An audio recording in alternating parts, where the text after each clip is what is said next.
Namaskara ಎಲ್ಲರಿಗೂ. Good afternoon and good evening, everyone. It's my great pleasure to welcome you all to HAA Youth Debate. I'm proud to see our youth members who are here today to engage in healthy and constructive discussions. A debate is an important skill that can help us in various aspects of our lives, like creative thinking and how to convey our thoughts in a effective way, how to convey it so that others can understand. And also it helps us both personally and professionally. It helps us to develop empathy towards others' perspectives.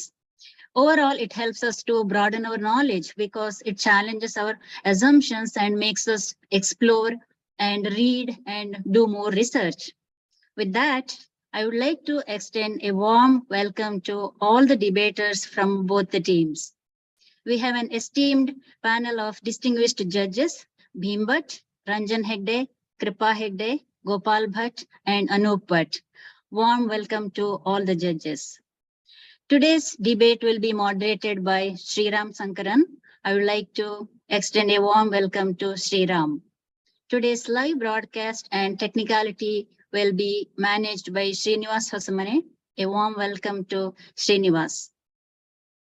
With that, I would like to introduce the MCs of our show, the talented and beautiful young girls, Sana Barige and Lipi Hegde. Sana is in 8th grade. She is from Northeast chapter. She has participated in numerous debates and has presented and debated in national competitions such as Future Cities and actively participates in speech and debate. Her interests include dance, music, programming, writing, and playing the viola. Our Lipi is in 5th grade. She lives in Pennsylvania. She's from Northeast chapter as well. And she loves music and dance. Welcome, Sana and Lipi, to our program. Good luck to all our participants. I wish you all fruitful and enjoyable debate and look forward to hearing your insightful ideas and arguments. Audience, enjoy the program. Encourage your debaters, cheer them up, send your likes and emojis. With that, I wish good luck to all the participants. Remember, in any competition, there are two things, winning and learning. So good luck. Let's begin. With that, Sana and Lipi, take it away. Thank you. Thank you, Ashanti. And we're so excited to MC this year's Havyaka Youth Debate. We will start off by introducing our judges for today. First, Anup Bhatt. Anup is a PhD student in Carnegie Mellon University at Pittsburgh. In his free time, he likes to read and play piano. Next, Bhim Uncle, originally from the beautiful village settings of Adke, has been living in Philly suburbs for the past 35 years. As a retired pharma scientist, now keeping busy by helping community members as real estate professional, yoga instructor, youth science fair and debate judge, he enjoys mentoring creative minds of youth to enhance their potential in school and beyond. Next, Ranjan Uncle, originally from Uttara Kannada district near Jog Falls, has been living in this area for more than 22 years. He has been working in Vanguard all these years. Professionally, IT security is his passion, but personally, he likes walks in the park, exploring national parks, and yoga and nutrition. I'm Lippy. Thank you, Ushanti, for this opportunity. I'd like to introduce Gopal Uncle now.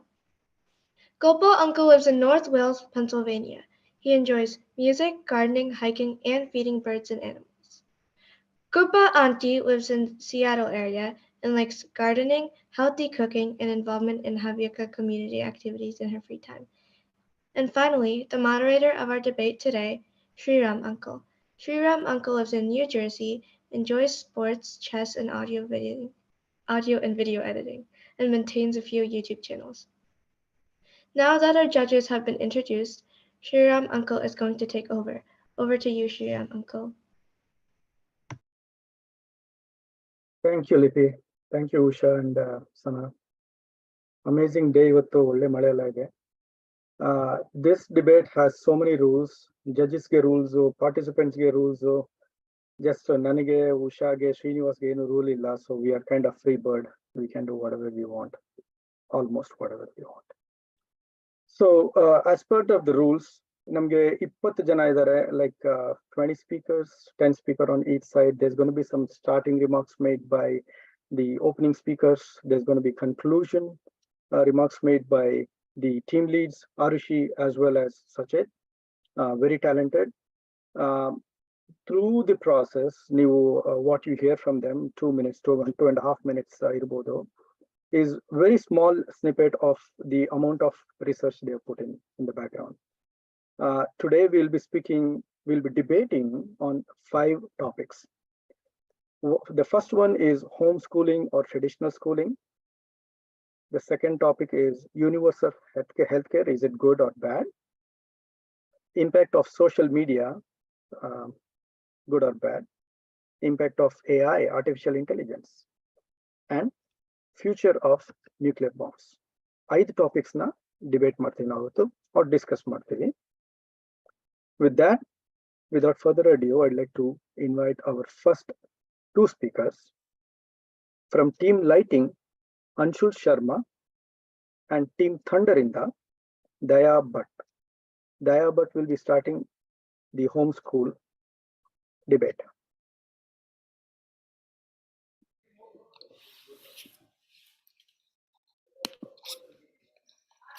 I will begin on my first word and begin my speech. And that will start now. Mane modala patashale. This Indian proverb translates to home is the first school. As we debate today's topic of homeschooling versus traditional schooling, this proverb clearly states what is the obvious superior option, which is homeschooling. There are a few reasons for this. First of all, students learn at their own pace. California State University, Monterey Bay states in 2015 that homeschooling allows students to focus only on what is important to them. And that obviously makes learning more enjoyable because they're learning at their own pace instead of trying to catch up with the rest of the class because they aren't understanding things. However, the teacher has to continue going at a learning pace because there are multiple students in the class. But with homeschooling, there isn't. There's only you and the person who's teaching you. CalvertEducation.com also adds on, saying that parents and children often cite homeschool curriculum, encouraging them out of home and learning about science, art, math, and history in the real world. The learning experience with homeschooling is far more comfortable and fun than traditional schooling. With this, students pay way more attention to learning and are able to absorb knowledge and actually learn the ideas that they're taught. Students with actually being able to learn and obtain knowledge are able to get into good colleges and thus able to get into good jobs which benefit their future, giving them good money, good life, and food, and everything they need to survive and live in comfort. Not only this, but homeschooling also reduces stress and anxiety. ValleyOaksHealth.org states in 2022 that students have a greater control of their educational experience, inspiring confidence and senses of security. Calvert Education states that less ridicule and social pressures are there in homeschooling, and this reduces self-esteem and which reduce self-esteem and discourage learning.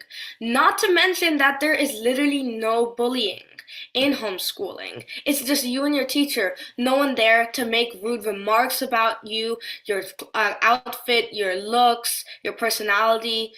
There is no one to be there to degrade you, and therefore it is a much more lifting experience to be in school. Students are able to learn in a safe environment, and that obviously reduces stress and anxiety in children, and this results in a better mental health and can overall lower the rates of suicide and depression. And seeing all of this, we can see that homeschooling is a clear, better option for today's society. And in today's debate, we can see why homeschooling is better than traditional schooling. There is a reason, after all, why home is our first school. Thank you.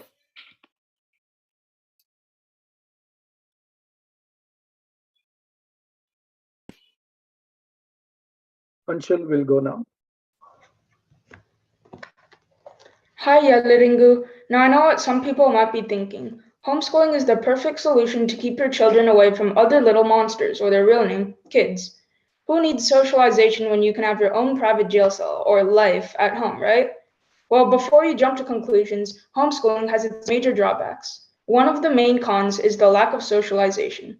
All of us want to have fun and interact with others, rather than staying locked up in your own room talking to yourself like a madman. Homeschooling takes this away and deprives children of the ability to interact with other kids their age. An advantage traditional schooling has over homeschooling is the greater access to extracurricular activities. Homeschooled kids could miss out on several activities like academic clubs, student governments, and STEM programs. I can already imagine colleges scratching their heads when they see an application with very little involvement in anything beyond math problems in the kitchen table.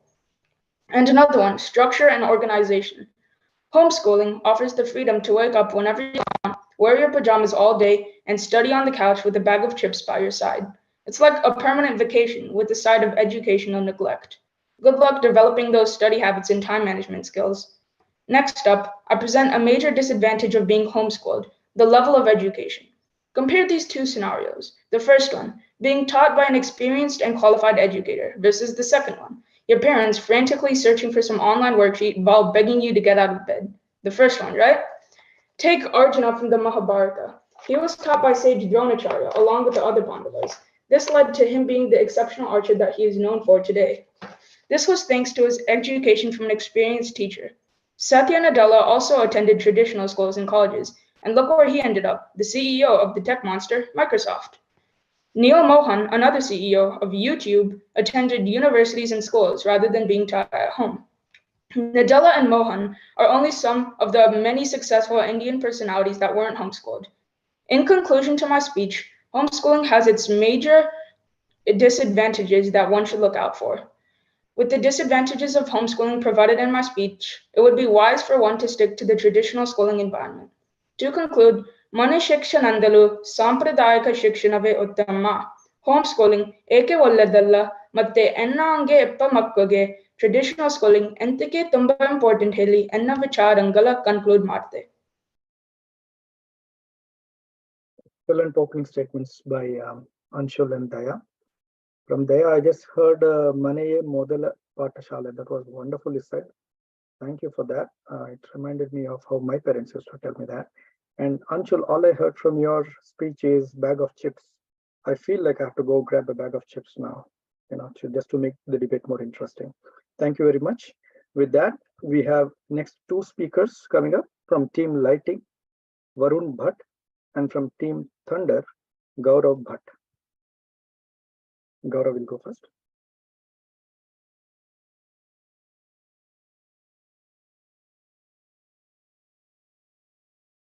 All right. ನಮಸ್ಕಾರ ಎಲ್ಲರಿಗೂ ನನ್ನ ಹೆಸರು ಗೌರವ್ ಭಟ್. ನಾನು ಇಂದು ಮನೆಯಲ್ಲಿಯೇ ಶಿಕ್ಷಣದ ಬಗ್ಗೆ ನನ್ನ ವಾದ ಮಂಡಿಸುತ್ತೆ. To establish what homeschooling is, it is a teaching method where the student is taught by their parents at home instead of being taught at a public or private institution. Firstly, homeschooling is more convenient for students because it doesn't require strict wake-up times. In an article published by Sarah Groen on Variable Family, she states, by educating at home, you determine what the structure of your day is. If your child struggles to wake up at 7 a.m., for example, you can start school later. In addition, it is also more convenient because it doesn't require a commute to school. In another article written by the Crimson Education blog, they state, very often, students can only attend certain public schools if they reside in the right district.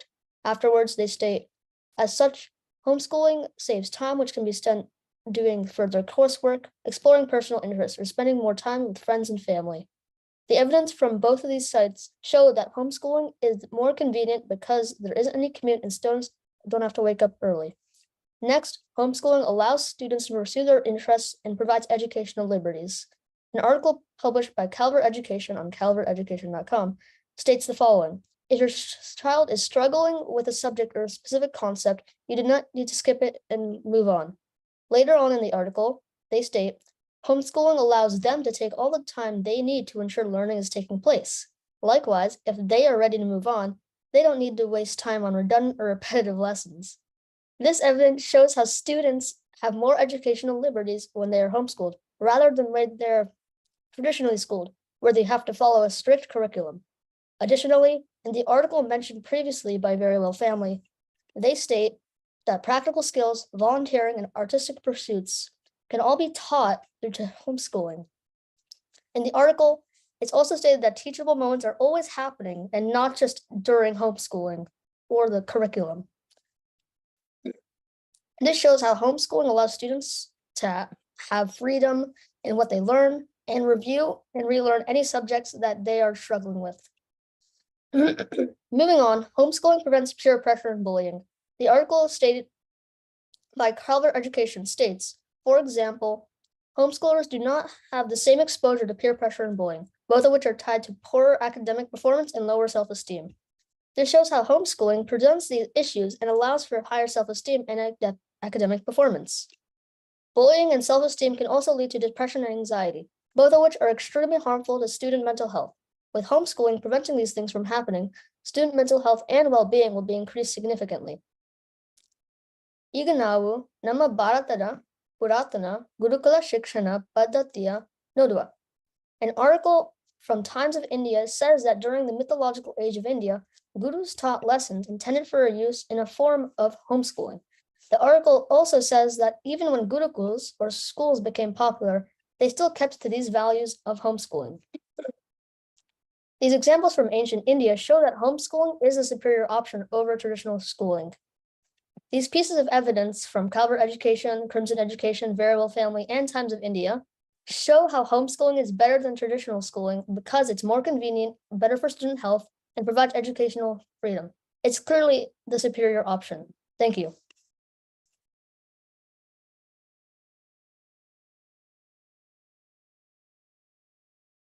Varun can go now. ನನ್ನ ಪ್ರಕಾರ ಸಾಂಪ್ರದಾಯಿಕ ಶಿಕ್ಷಣ ಮನೆ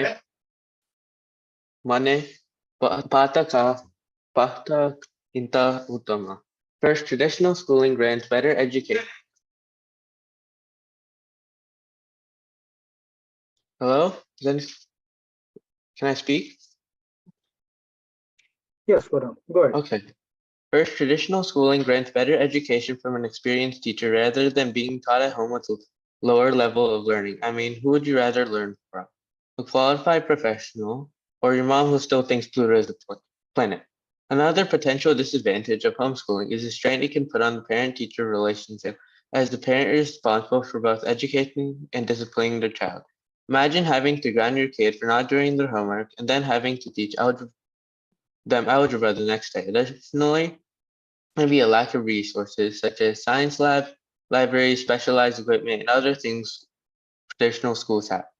Homeschooling requires extreme amounts of dedication, as unlike public schools, you will need to make up your own learning material for children. You can't just rely on Google or Wikipedia for everything. It is harder for homeschoolers to get into college than people who were in traditional school. Show that you did all the stuff that you do in traditional schools. You need transcripts, school reports, personal essays, and much more. And don't get me started on the social stuff. How are you supposed to make friends when you're stuck at home all day with your siblings? Narendra Modi once said, "School can be a temple of learning, the guardian in the society, and harmony endeavor to make a place of pursuit for education, a sadhana, where the spring of punctuality, sanctity, and search for knowledge flows." In this quote, Modi is praising traditional schooling, says that it is better than homeschooling. In the Indian mythology, the Ramayana, Lord Rama is taught by sages like Vishwamitra and Vashishta rather than being taught at home by his parents. And look how he turned out. He became a king, hero, and god. So if you want to be like Rama, go to school. Sundar Pichai, who is Indian, is the CEO of Google. He studied at IIT Kharagpur, Stanford University, and the University of Pennsylvania. This is why traditional schooling is better than homeschooling. Dhanyavad. Excellent. Thank you, Varun and Gaurav Bhatt, for your insight on homeschooling and against that. Gaurav, I liked how you talked about gurus and Gurukulam was more of a homeschooling style. I like that. I didn't think of it though. That's really good. You brought it up. And Varun, you mentioned the libraries. I always hated libraries. Oh my God, so many books to read. Why do we even go to school, right? Next up, guys, keep your ears tuned in. It's getting interesting. Okay, next we have Yashika Hegde and Ahalya Anil debating on universal healthcare. Ahalya will go first. I just want to quickly mention Yashika just joined us late, a little late, but she is very composed and very smart girl. She is very composed, and I know she will deliver amazing speech today, right? Good luck to both of you. Okay, namaskara ಎಲ್ಲರೂ ನನ್ನ ಹೆಸರು Ahalya and I'll get started now if that's okay. Okay. In our current society, getting medical treatment is solely based on how much money one has. The US Constitution states that everyone has the right to life, liberty, and the pursuit of happiness. However, how can a person have the right to life if they're denied life-saving treatment due to the lack of health insurance or money?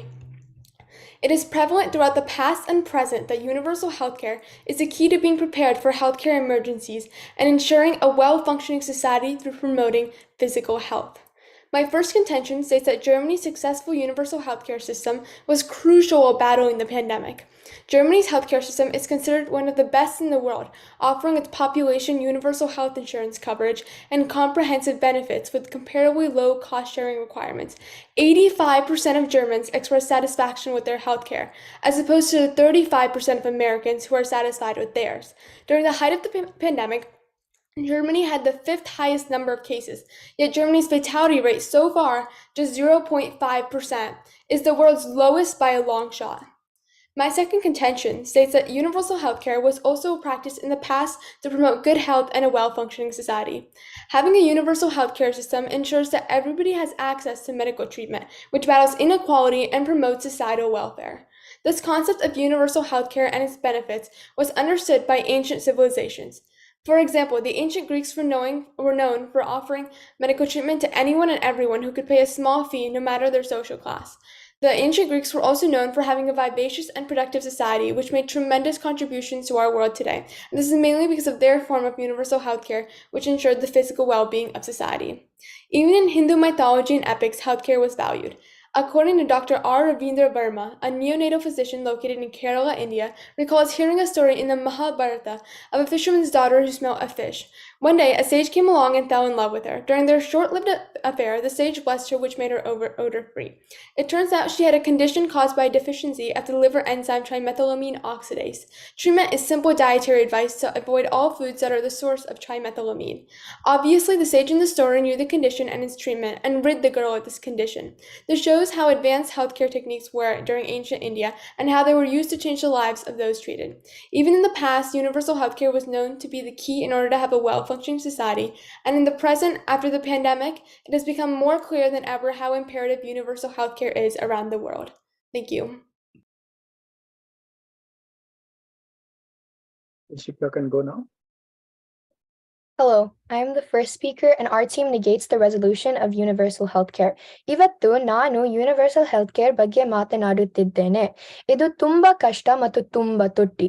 When a country transitions to a universal healthcare system, it usually involves expanding government healthcare programs. This expansion requires additional funding. To finance universal healthcare, governments often need to raise money through increased taxes. This means that citizens will experience a higher tax to fund the healthcare system. And in areas where taxes are already so high, the prices would skyrocket. KQED.org finds that the California Taxpayers Association, which opposes the plan, estimates it would raise taxes by about $163 billion per year, which amounts to $12,250 per household. Not only that, the proposed Medicare for All system could cost an additional 32 trillion and require a 20% tax increase to implement. With the government's inefficiency and wastage, this number will only increase. Right now, everything is very expensive with inflation at its highest. Do we really want to add an extra burden of increased taxes on the citizens? People who are middle class to poor would begin to go into poverty due to these sky-high taxes. CalMatters.org writes about how this middle class tax increase will drive more families into poverty, force more small businesses to close, and compel more employers and jobs to leave the state.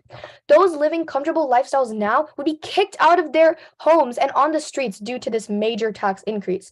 Universal healthcare will only cause more people to go into poverty, and in other countries with universal healthcare, such as India, experience overcrowded, low quality, and an underfunded healthcare system. Do we really want our healthcare to turn into that? Which is why we strongly negate the resolution. Thank you. Thank you very much, Ashika and Ahalya. It was a very forceful presentation from both of you. That's really good. I heard that Ahalya was speaking so fast. She was throwing so many numbers, statistics. I could hardly catch anything. I know the judges have such a tough time now. They have to do all the scoring with so many statistics you threw now, Ahalya, right? And Yashika, amazing performance, very good speech there, very forceful too. And you just mentioned 20% tax increase on universal healthcare, and I think I'm not going to pay that.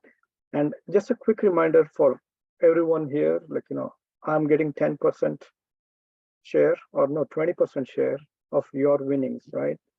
So I want you guys to do good job at it, so I get my money back. So remember, guys, whoever wins, right, is cutting 20% to Sriram uncle. Remember that. So do good job at it, okay? All right, with that, we'll move to next speakers, Varisht Dikshit from Team Lighting and Arushi Gadde from Team Thunder. Arushi Gadde is the team lead from Team Thunder. Arushi, you can go now. America's healthcare system is neither healthy, caring, nor a system. This was said by Walter Cronkite. I found this quote quite ironic because healthcare, a fundamental right, should be guaranteed to everyone, regardless of their socioeconomic status. This brings us to the topic of universal healthcare. Namaskara yellarigu, ನನ್ನ ಹೆಸರು Arushi. Ivattu universal healthcare ಬಗ್ಗೆ ಮಾತಾಡ್ತೆ. The current healthcare system in many countries often discriminates against those who are not able to afford insurance, leaving many without access to vital medical services. Universal healthcare, on the other hand, ensures that everyone has access to quality healthcare services, regardless of their ability to pay. Contrary to popular belief, implementing universal healthcare does not necessarily lead to crippling financial burdens. India has been taking gradual steps towards achieving universal healthcare through initiatives such as Ayushman Bharat, which aims to provide health coverage to over 500 million people. This scheme adopts a targeted approach by focusing on the vulnerable sections of society, ensuring that resources are allocated efficiently. Additionally, the Indian government has been exploring innovative financing models and public-private partnerships to improve healthcare access without overwhelming the economy. My first contention is that universal healthcare promotes health equity. Health disparities exist in many countries, with marginalized communities experiencing worse health outcomes than their more privileged counterparts. According to payho.org, on average, about 1/3 of people in countries in North and South America, 29.3%, reported foregoing needed care due to multiple access barriers. By ensuring that all individuals have access to healthcare, universal healthcare can help to address these disparities and promote health equity. This not only benefits individuals, but it also helps to improve the overall health of the population. Ayurveda, the practice of Indian medicine, is a widely known way of healing basically everything.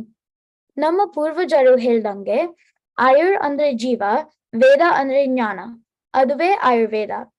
This practice, which was usually free and readily available, was a very impactful practice on the lives of many people. Universal healthcare is a moral imperative. As a society, we have an obligation to ensure that everyone has access to the basic necessities of life, including healthcare. By denying individuals access to healthcare based on their ability to pay, we are perpetuating a system that favors the wealthy and punishes the poor. Universal healthcare is a step towards creating a more just and equitable society, where everyone has the opportunity to live a healthy and fulfilling life. Sarve Janaha Sukhino Bhavantu. Thank you, Arushi. Varisht, you can go now. Universal healthcare isn't good for the US because it will reduce the quality and it will take out competition. Norway ದೇಶವನ್ನು ನೋಡಿ ಆ ದೇಶ ಸಾರ್ವತ್ರಿಕ ಆರೋಗ್ಯ ರಕ್ಷಣೆಯನ್ನು ಹೊಂದಿದೆ ಆದರೆ ಇನ್ನೂ ಕೆಟ್ಟ ಗುಣಮಟ್ಟವನ್ನು ಹೊಂದಿದೆ ಯಾಕೆ ಗೊತ್ತಾ? A quote from Global Health explains that the poor quality of universal healthcare is the main cause of death in medical centers. According to the National Library of Medicine, this finding has important policy implications for countries pursuing universal health coverage, as increased access to poor quality of care is unlikely to improve health outcomes. Our study found that nearly 8 million people die every year because of a lack of access to high quality care. Quality would also decrease because there are more patients since it's free. The doctors would get overworked and the quality would reduce. According to an Expa Health study in Canada, 59% of surveyed patients have to wait upwards of 4 weeks for care.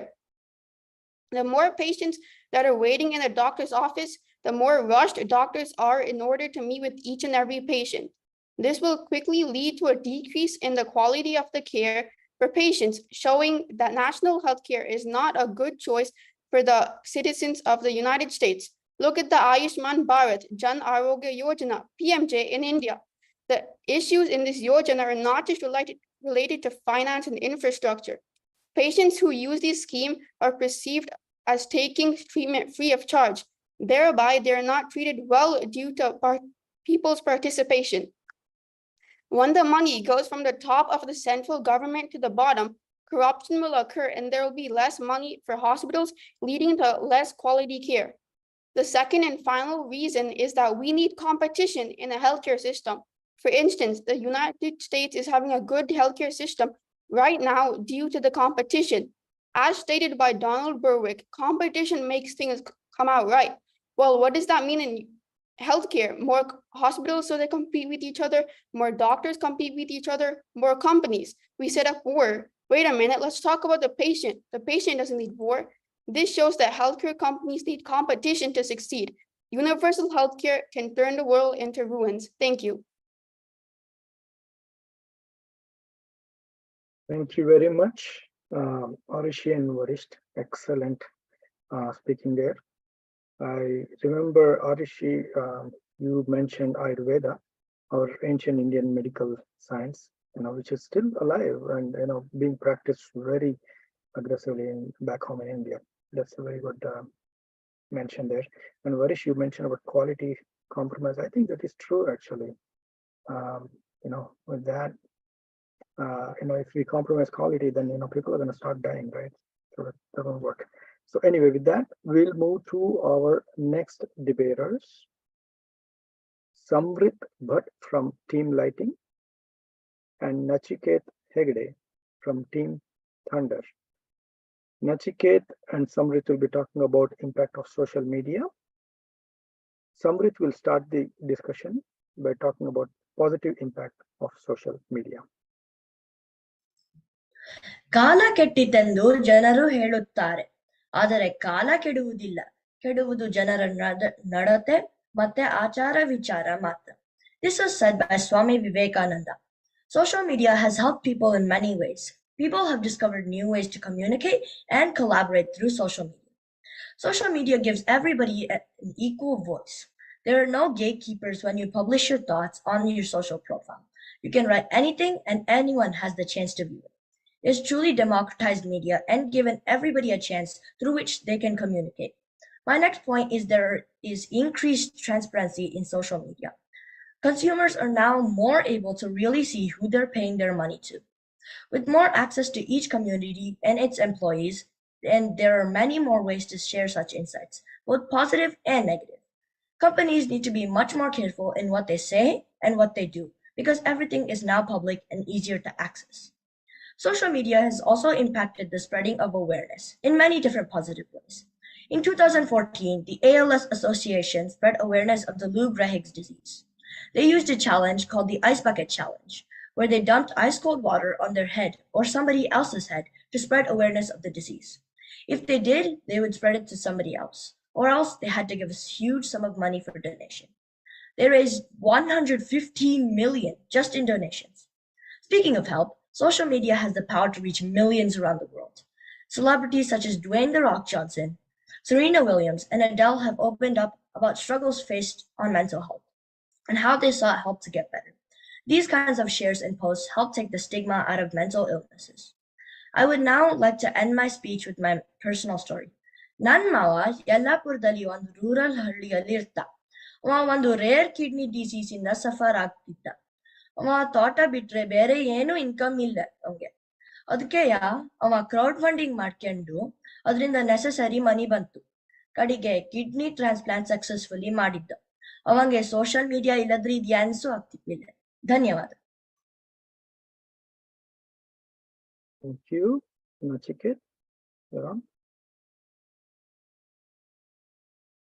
All right, yeah, sure. Oh, namaste. Nanno hesaru Nachiket.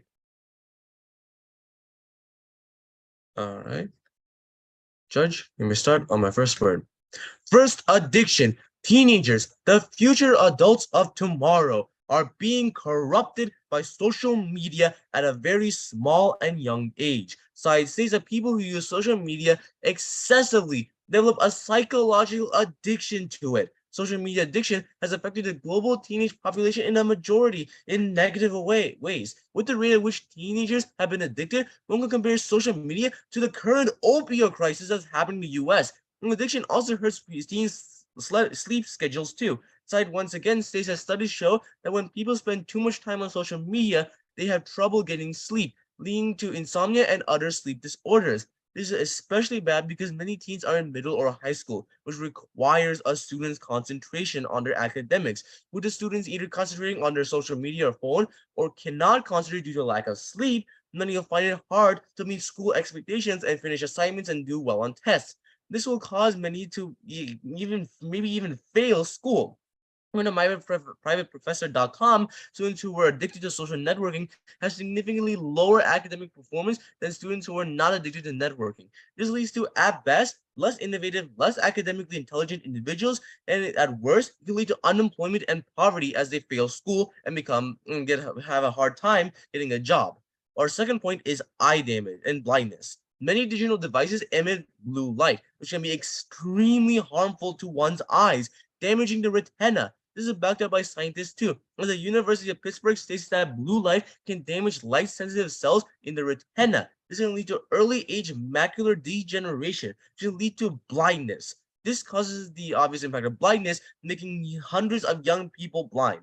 Our third point is obesity. When one watches social media, they are often in a stationary state. This means that they'll be like sitting around and just laying and not being active. And if they're addicted to it very much and like watch it a lot, then they'll be in that state for a long time and not spend time on exercise. This is supported by nationmaster.com, which stated that in India, there's only a 1% rate among women that have obesity, while American women have a whopping 33% rate of obesity rate, which is nearly 33 times more than the one in India. This supports my point because India has less people on social media, meaning that they have spent more time exercising and thus have less obesity. Now, Judge, let's just see the broader picture. Our opponents talked about how social media gave people a chance of communication and there's no restrictions and all about that stuff. Now, let me tell you this. If you vote for them, you'll be voting for a world where our teenagers, kids, will be doomed to a fate of unemployment, blindness, obesity, and maybe even death. And judges, why should vote for the con side?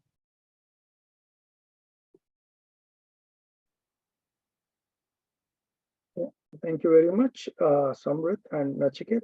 Samrit, so you mentioned Ice Bucket Challenge raised over $150 million. I have a question to all the audience who's watching in YouTube Live. Tell me if I should start a warm water challenge. Can I raise $150? Exact opposite of Ice Bucket. Warm water, I'll throw warm water on your head if you don't listen to me. All right. Nachiket, when you were making the argument, so passionate argument, I almost started deleting my social media apps on my phone, buddy. It was that convincing. Thank you. No, Really thank you good so job on that. Very passionate, great points, right? Kudos to you. Okay, with that, guys, so now you know, our debaters are not holding back. It's very passionate and aggressive debate. Next up, we have Ananya Bhatt from Team Lighting and Vaibhava Bhatt from Team Thunder. Ananya Bhatt will start first. Okay, so a relative of mine lived in a village for most of her life as an ordinary woman, but she had a hidden talent for poetry. She only did it for fun sometimes. Her son then showed her a contest on social media for poetry, and she decided to try it out. She won an award and continued doing poetry contests on social media. It turns out that she is so good that now she has published a book, which recently got inaugurated, called Biba Bamba. Here are some pictures of it. As you can see from the story, social media can change people's lives. There are so many people in the world who found success with social media, since it exposes you to a whole world outside of your own life. There you can find so many opportunities. This brings us to my next point. Social media ninge valle duddu marsu. By that, I mean that you can become an influencer on social media, and that can practically be your livelihood. Also, somebody has to create the site, so app developers are also provided with job opportunities. Social media can also be educational. With a simple search on YouTube, you can find a lot of experts on topics making videos. Some examples of these channels are Dr. Mike, Rebecca Rogers, and Social Stud. There are also a lot of channels like TED-Ed, Learn-A-Hub, and teachers regularly use them during lessons. According to pewresearch.org, some 84% of adults age 18 to 29 say they ever use social media sites, which is similar to the share of those ages 30 to 49 who say this, which is 81%, by the way. This is a really big portion of people. So that means in those people, there are plenty of people to talk to, and that includes your family and friends. It's an efficient way of communicating. I mean, I guess you could also write a 5-page letter and send it, though. This also connects to another point about you being able to make new friends. Also, what would have happened during coronavirus if social media wasn't there? Social media was what allowed people to have a social life, and without it, school would have completely come to a halt. Might I remind you that we're in a Zoom meeting right now? Social media is the need of the time. Dr. Rajkumar said it in his song, "Now kalake takkanta nadiyabeko." Social media is good, and now it's up to you to decide that. Excellent, Anya. Vaibhava, you can go now. First, I want to talk about a recent news story. A student at Carter Middle School in Michigan, where a 7th grader saved his whole bus from crashing. He noticed that the bus driver looked like he couldn't control the bus anymore or fainted, so he jumped up and stepped on the brakes and took action of the situation. You might think, how does this connect to the impact of social media? It is one of the he was one of the only kids without a phone, so he was noticing things around him. Well, when the person interviewed all the other kids said they were on their phones playing games or watching YouTube. Because of not using social media, he had more awareness of his surroundings and saw the bus driver that he was not okay. Next, social media can also cause emotional connection to be lost. An article showed on the website Psych Central that parents that use their phone around their kids or babies have their children crave more attention. And when parents don't, the child feels more happy and engaged, and so does the mother. There is also a survey where they asked people if technology is harmful to society. 88% of the people said yes. The survey also shows that people that use technology spend less time as a family and have less connection and satisfaction and higher levels of depression and anxiety. Hige nama makkalagu emotionally isolated ಮತ್ತು underdeveloped ಆಯ್ತು. Nama entire society hurt ಆಯ್ತು. In a recent survey on pewresearch.org, 55% of teens say that it would be very hard to quit social media. This also connects to Nachiket's point of addiction, where teens are so addicted they can't stop unless they have to. Also, sometimes I even catch my dad using his phone at a red light and have to tell him to stop. Even adults can be caught using their phone a little too often. That concludes my speech. Thank you, Vibhava and Ananya. Ananya, I like the Indian dress code that you picked. Very unique and special. Thank you for that. So we are kind of just halfway through. We just crossed the halfway mark, and we may want to do some neck exercise, guys. The participants are not allowed to do any of these things. Remember, you guys have a lot of rules. However, the moderator has no rules. I can do neck dances. Okay, that's called a neck dance. Okay, so you guys can do this after the debate. Okay, now moving on to the next speakers. Amog Bhatt from Team Lighting and Nishka Sriram from Team Thunder. Nishka will start the argument, positive impact of AI. Nishka, take it away. ನಮಸ್ಕಾರ ಎಲ್ಲರಿಗೂ. ನನ್ನ ಹೆಸರು ನಿಷ್ಕಾ. ನಾನು ಇವತ್ತು AIನ advantages ಬಗ್ಗೆ ಮಾತಾಡ್ತೀನಿ. My first claim is that AI can do work without many breaks. AI does not require as much self-care as humans, and therefore will be able to finish time-consuming work, whereas humans need to eat, take a shower, sleep, and do physical activities to replenish our health. Additionally, the medical field is severely important in today's world, and any help we can get is greatly appreciated. Barely any medical practitioners can claim to have deep knowledge about multiple different medical practices. However, AI can uniquely and intensely research all medical practices at the same time. A few examples of this are Ayurvedic, Western, acupuncture, German herbal practices, and a few more. This is helpful because Ayurveda is known for being one of the oldest medical practices with the most benefits. This is shown in the quote, "The great thing about Ayurveda is that its treatments always yield side benefits, not side effects," bravely stated by Shubhra Krishan. But even Ayurvedic doctors can be outshone by AI in its versatility with research. AI can find the best possible treatment option and therefore improve the medical field in a number of ways, including patient experience, treatment time, and lack of restriction in treatments. ಇನ್ನೊಂದು benefit traffic, ನಾನು ಅದರ ಬಗ್ಗೆ ಮಾತಾಡ್ತೀನಿ. ಎಲ್ಲರಿಗೂ ಗೊತ್ತು traffic ಇಂದ ಎಷ್ಟು ಕಷ್ಟ ಆಗುತ್ತೆ ಅಂತ. ನಿಮ್ಗೆ 16 ವರ್ಷ ಆಗ್ಲಿ ಅಥವಾ 60 ವರ್ಷ ಇರಲಿ, ಸಾಲಲ್ಲಿ ನಿಲ್ಲೋದು, ನಿನ್ಗೆ ತಡವಾಗಿ ಹೋಗುದು, ಇದಕ್ಕೆ ಎಲ್ಲ ಟ್ರಾಫಿಕ್ಗೆ ಕಾರಣ. ಅದೇ ಟ್ರಾಫಿಕ್ ಪ್ರತಿದಿನ ನಮ್ಗೆ ಒತ್ತಡ ಕೊಡುತ್ತೆ. All of this can be improved by using AI. Artificial intelligence can decide how to manage traffic based on the number of cars during the time of day. For instance, instead of being backed up and late for a job interview on Route 1, AI could cut your time significantly by noticing the buildup and accordingly managing the traffic lights.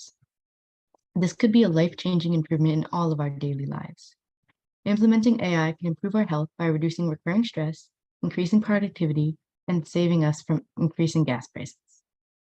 Although America is disability-friendly, AI contributes to most of that. Devices like Alexa and Siri make life easier and more accessible for people with disabilities. Alexa can turn on and off lights, on and off a fan, and turn on and off music. Other AI types that also contribute to people with disabilities are smart fridges, automatic doors, smart thermostats, smart ovens, automatic lights, and possibly more. This can ultimately make life easier for both people with and without disabilities. To summarize, AI will be very helpful in daily life, including efficiency, the medical field, safety, traffic, and being disability friendly. Thank you. Thank you, Nishka. Amok, you can go. Okay. Hello, everyone. Today I'll be talking about the dangers of AI and the threat it poses to society. Firstly, the sentence I just said was written by AI, which shows how it can be used to create human-like speech and replicate human emotions. There are many statistics how AI can have social prejudice and bias. Research done by Wired shows that DALL-E 2, a photo-generating AI, when asked to create someone in a negative position, such as in prison, 8 out of 8 times it created someone of color. As AI becomes more and more important in hiring, it has more, the social effects of it become more and more devastating. For example, an AI by Amazon for hiring, after seeing prior data and employment research, it started having biases against women while hiring. 8 out of 8 times it hired man over woman with the same capabilities and criteria. AI is also being used to create illegal and harmful content, such as Dan by ChatGPT. A bunch of Redditors from 4chan created a jailbreak version of ChatGPT called Dan. Dan stood for Do It All Now, and ChatGPT believed that it didn't have any limits and could do whatever it wanted to. While doing whatever it wanted to, it went ahead and created illegal code, ratting, and tokens. In this, harmful activity was generated. It took OpenAI over a week to fix this, and in that time, a lot of bad things have happened. An Indian figure, Sundar Pichai, has said that AI has to be well regulated to avert harmful effects. He's Google CEO, and he created Google Bard himself. If the person who created AI is saying AI is dangerous, imagine what others would say. Elon Musk, who is a founder of neurotechnology and AI, and one of the smartest people in the world, has said that AI will be the end of us and can be more devastating than any other weapons on Earth. Thank you. Thank you, Amog and Nishka. Nishka, again, you mentioned Ayurveda. I'm really happy about that Indian medical system. And Nishka, you had a very clear, spashta Kannada words. The word you used, vattada. Vattada means pressure, right? Very not so frequently used these days in Kannada conversation. Good job on that, Nishka. Amog, you did great. So I always fear AI. It looks like after hearing your speech, it looks like AI is going to take over the humanity. I don't know. I might stop paying the electric bill now, I think. Good job, both of you. Let's move on to next speaker, Akuti Deepak from Team Lighting and Suhani Pandit from Team Thunder. Suhani will be talking about positive impact of AI.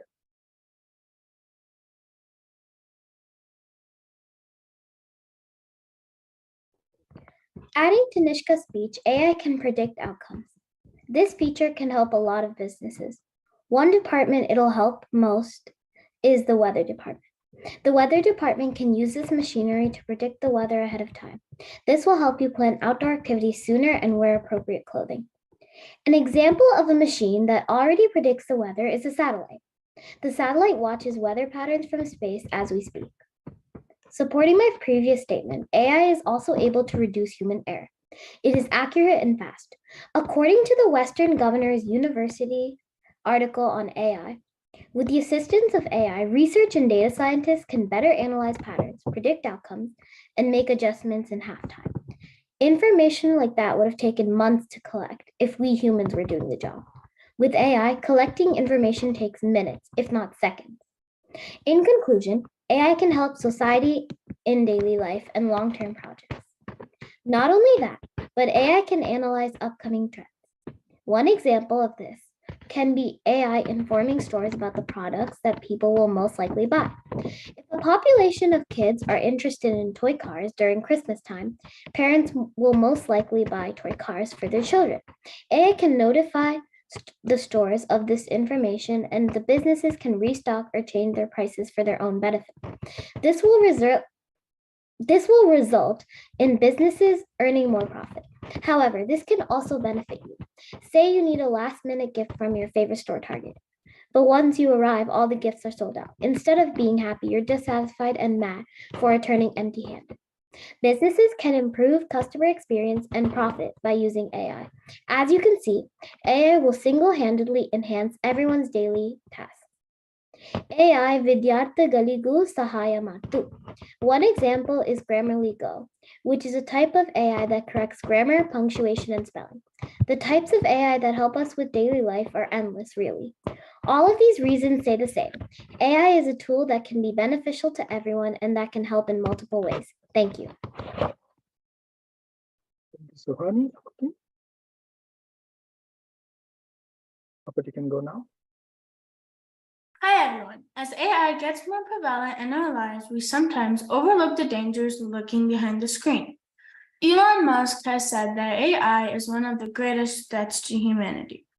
Multiple warnings have been issued by many AI specialists, including Stephen Hawking, Elon Musk, and OpenAI themselves.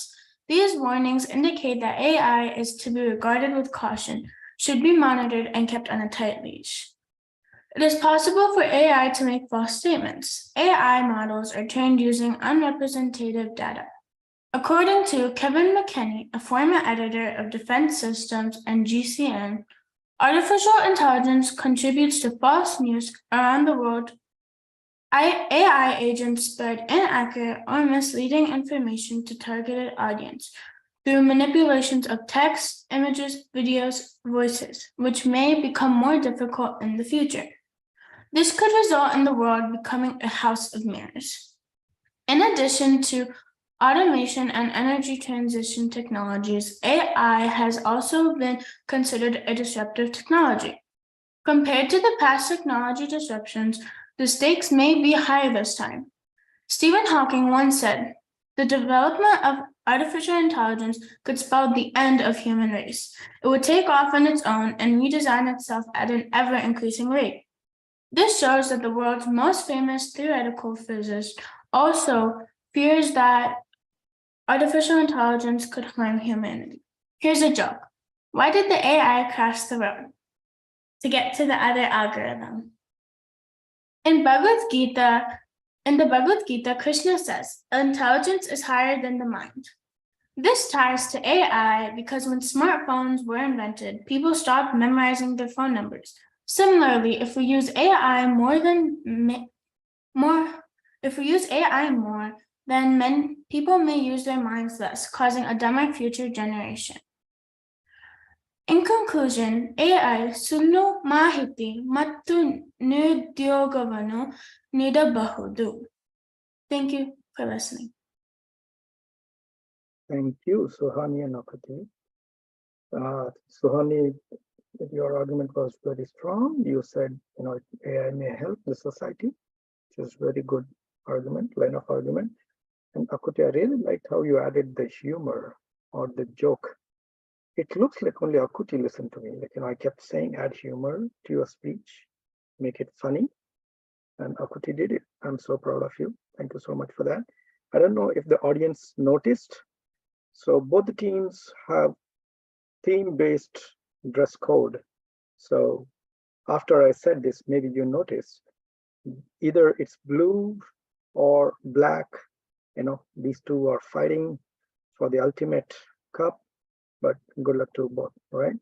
Okay, let's move to our next speakers. This is the last topic against nuclear bombs, right? What is the future of nuclear bombs? From Team Lighting, Sachit Hegde. He's the team lead as well for Team Lighting. And from Team Thunder, we have Anup Shanbhag. Take it away, guys. We have against nuclear bombs. One is against neutralizing nuclear bombs. I would say let's go with Anup. You can open the argument. ಎಲ್ಲರಿಗೂ ನಮಸ್ಕಾರ. ನನ್ನ ಹೆಸರು. ಇಂದು ನಾನು ಪರಮಾಣು ಶಸ್ತ್ರಾಸ್ತ್ರಗಳ ಬೆದರಿಕೆಗಳ ಬಗ್ಗೆ ಮತ್ತು ಅವುಗಳು ಯಾಕೆ ತ್ಯಜಿಸಬೇಕು ಎಂಬುದರ ಕುರಿತು ಮಾತಾಡ್ತೀನಿ. Firstly, the detonation of these weapons causes a detrimental effect on the Earth's environment. It emits large amounts of gamma rays, which can be extremely toxic if inhaled or swallowed. The chemicals that are released by these nuclear weapons cause contamination in the air and add to the already growing issue of global warming. According to icanw.org, physicians predict that some 2.4 million people worldwide will eventually die from cancers due to the atmospheric nuclear tests. These nuclear tests have shown us the capability of nuclear weapons and how much mass destruction they really can cause. To add on, nuclear weapons are extremely cancerous and can cause health defects. The blast of a nuclear weapon creates ionizing radiation, which causes long-term health sequences and genetic problems. Among the multitude of long-term effects of nuclear bombs, leukemia cancer was the most pervasive one. According to Columbia.edu, the Radiation Research Foundation estimates the attribute risk of leukemia to be 46% for bomb victims. This shows that the radiation from these bombs will cause significant damage to innocent people. Why kill so many innocent people only to win a war for the country? My second contention is that nuclear weapons add to the expense of the government to develop and maintain these weapons. Instead of wasting money on these harmful weapons, the government can dedicate more money to other causes like poverty and climate change. According to CBO.gov, If carried out, the plans for nuclear forces delineated in the Department of Defense and the Department of Energy's fiscal year 2021 budget request submitted in February 2020 would cost a total of $634 billion over the years of 2021 to 2023 period, for an average of $60 billion per year, the CBO estimates. In simplified terms, that means the government has to spend $60 billion a year on things that do more harm than good. My third contention is that the waste of nuclear weapons must be stored somewhere. According to EPA.gov, workers use strong acids to dissolve the plutonium from the fuel rods. This process left behind more than 100 million gallons of hazardous liquid waste. The production of nuclear weapons leaves behind more than 100 million gallons of hazardous liquid waste. This liquid must be stored somewhere.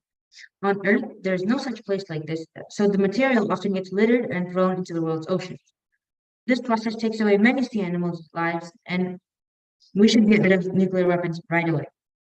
Lastly, these weapons have the potential to start nuclear wars, which would result in catastrophic damage to both sides who use the weapons. This is also illustrated in the Ramayana. Weapons similar to nuclear weapons cause mass destruction in the war. These 4 points show that getting rid of nuclear weapons is the right path to take. To summarize, getting rid of nuclear weapons can save many lives, both humans and animals, and additionally, it can also slow down global issues like global warming and climate change. Judges, would you really vote for devices that end people's lives and cause cancer? Thank you. Thank you, Anu. Sajid, I'll begin in 3, 2, 1. Nuclear weapons have been around for about 70 years now and are currently possessed by 9 countries worldwide. Although some may argue that it is time for a ban on these weapons, we do not think so. Hello all, today I'll be speaking against neutralizing all nuclear bombs. I have been told Chanakya, the very famous ancient Indian strategist and royal advisor, once said, even if a snake is not poisonous, it should pretend to be venomous. On those exact lines, nuclear weapons act as deterrents. Nuclear deterrence is a concept that states that nuclear weapons help deter other countries from attacking because of the perceived devastating retaliation. ಭಯ ಬೇಕು ಅಲ್ದಾ? ಅಪ್ಪ ಅಮ್ಮ ಅವ್ರ teacher punishment ಕೊಡ್ಲಕ್ಕೂ ಹೇಳಿ ನಂಗೆ ತಪ್ಪು ಕೆಲಸ ಮಾಡಿದ ಮುಂಚೆ ಯೋಚನೆ ಮಾಡ್ತಾರೆ ಅಲ್ದಾ? ಹಂಗೆ. Our ancestral land, India, tested its first nuclear weapon in 1974. When asked about it, scientist and former Indian President Dr. APJ Abdul Kalam stated, "Strength and peace go together. Unless we are strong, we cannot bring peace." Similarly, NATO states nuclear weapons have been the foundation of NATO's collective security since its inception. These quotes go to show that there is no other superior deterrence than a nuclear weapon for a country's defense strategy. And as history shows, national security is paramount. Furthermore, the nuclear bomb cannot be uninvented. Although abolishment may have worked 70 to 80 years ago, while development was still in its nascent stages, they are now an open secret. Although some may argue that proliferation risk could become a predicament, the truth is that said proliferation has already occurred. North Korea hatra nuclear weapons already iddu. Ban ಮಾಡಿದ್ರೆ democratic countries follow ಮಾಡ್ತವೆ. ಆದ್ರೆ ಉಳಿದವರಿಗೆ ಕೇಳಿಸಲಾಗ್ತಾ? Even if democratic countries act as if they are here, they could still produce and store nuclear weapons clandestinely. To conclude my part, nuclear bombs should not be neutralized because they act as deterrents, and their formulation cannot just be erased. Thank you. Thank you, Sachin. Anu, that was a very good point of how to handle the waste, right? Nuclear bombs waste. It's good that you addressed that as well. Sachin, very, very forceful argument from your side. And I liked your super Haveka. I liked your Haveka, by the way, during the speech. It was really good, right? And Chanakya and Abdul Kalam, you mentioned them as well. Very popular figure in India. Thank you for that. So we have the last speakers. Next is from Team Lighting. It's Adi Sharma. And Team Thunder, it is Abhinav Ramesh. Abhinav, you can start. I'll start on my first word. Ellarigu namaskaralu. Today I'll be talking about why nuclear weapons should be discarded worldwide. Firstly, adding to Anup's speech, nuclear bombs increase the existential risk to humans. ಕನ್ನಡದಲ್ಲಿ ಒಂದು ಗಾದೆ ಇದೆ, ಕುಂಬಾರನಿಗೆ ವರುಷ, ದೊಣ್ಣೆಗೆ ನಿಮಿಷ.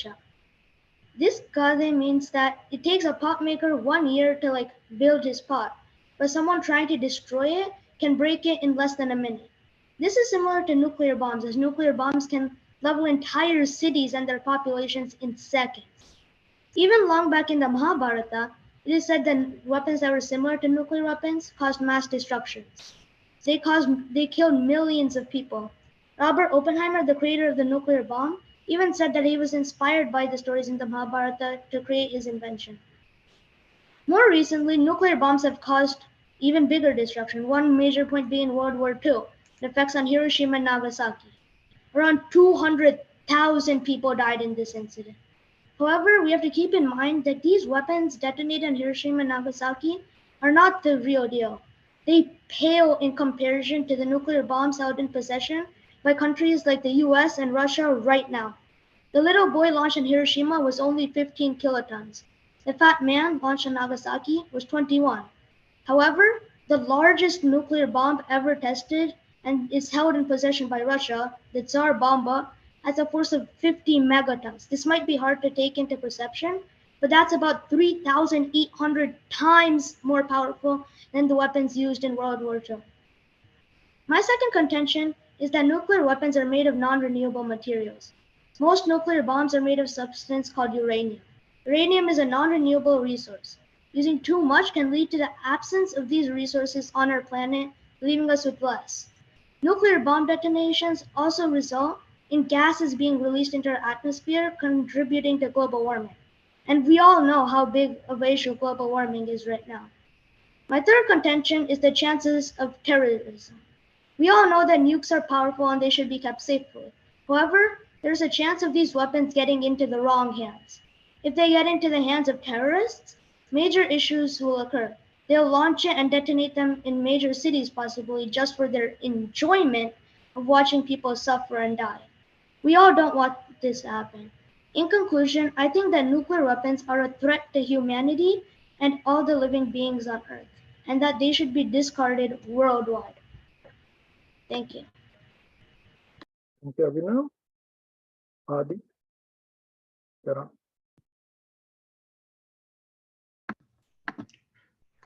Although democratic countries would probably adhere to a ban treaty, rogue countries may not.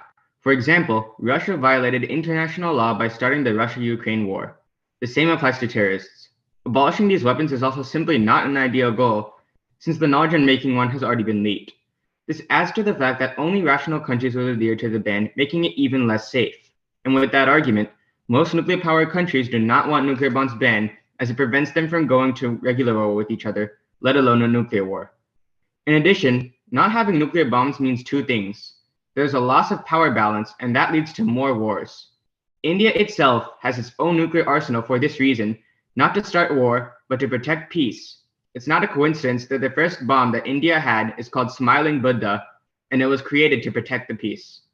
In the great epics, there were several astras, or mantra-charged weapons, that were so much more powerful than shastras, or regular handheld weapons. The top notch of these, the Brahmastra, Narayanastra, and Pashupatastra, the divine weapons of Brahma, Vishnu, and Shiva respectively, are actually slightly more powerful than nuclear bombs. The Brahmastra is used several times in the epics to defend justice, such as Rama killing Ravana and destroying his army in one final blow with it. But just like with real nuclear bombs, they were usually used not as a threat, but as deterrence. And having a nuclear bomb and using it are two different things.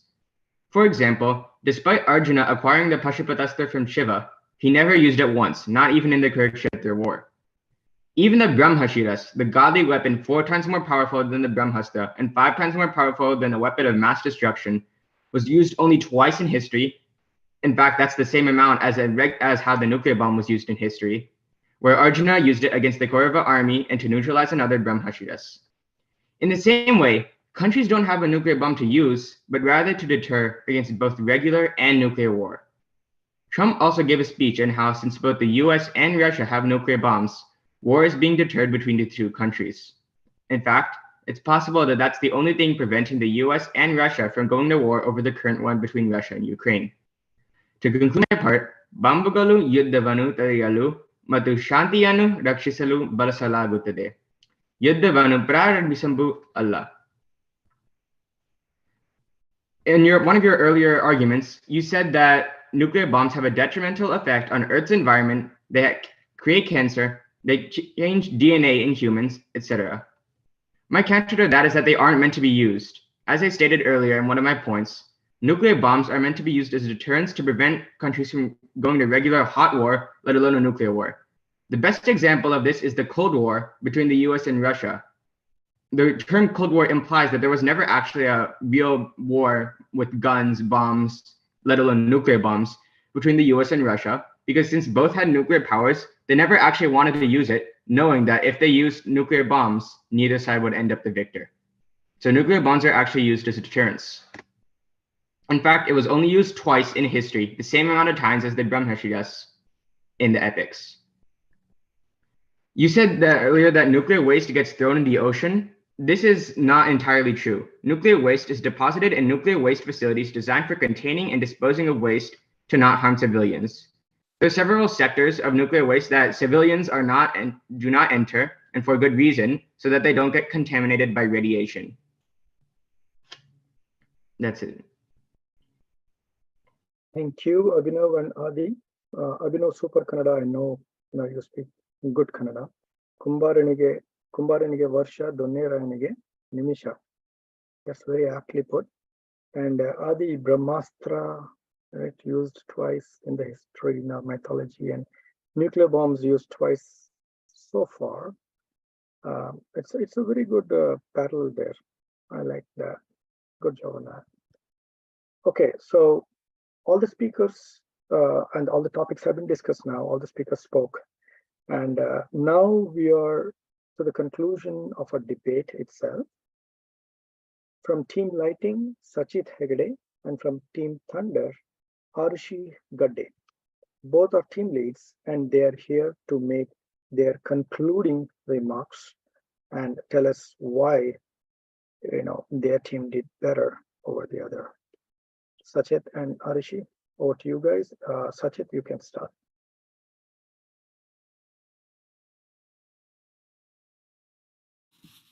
I will begin in 3, 2, 1.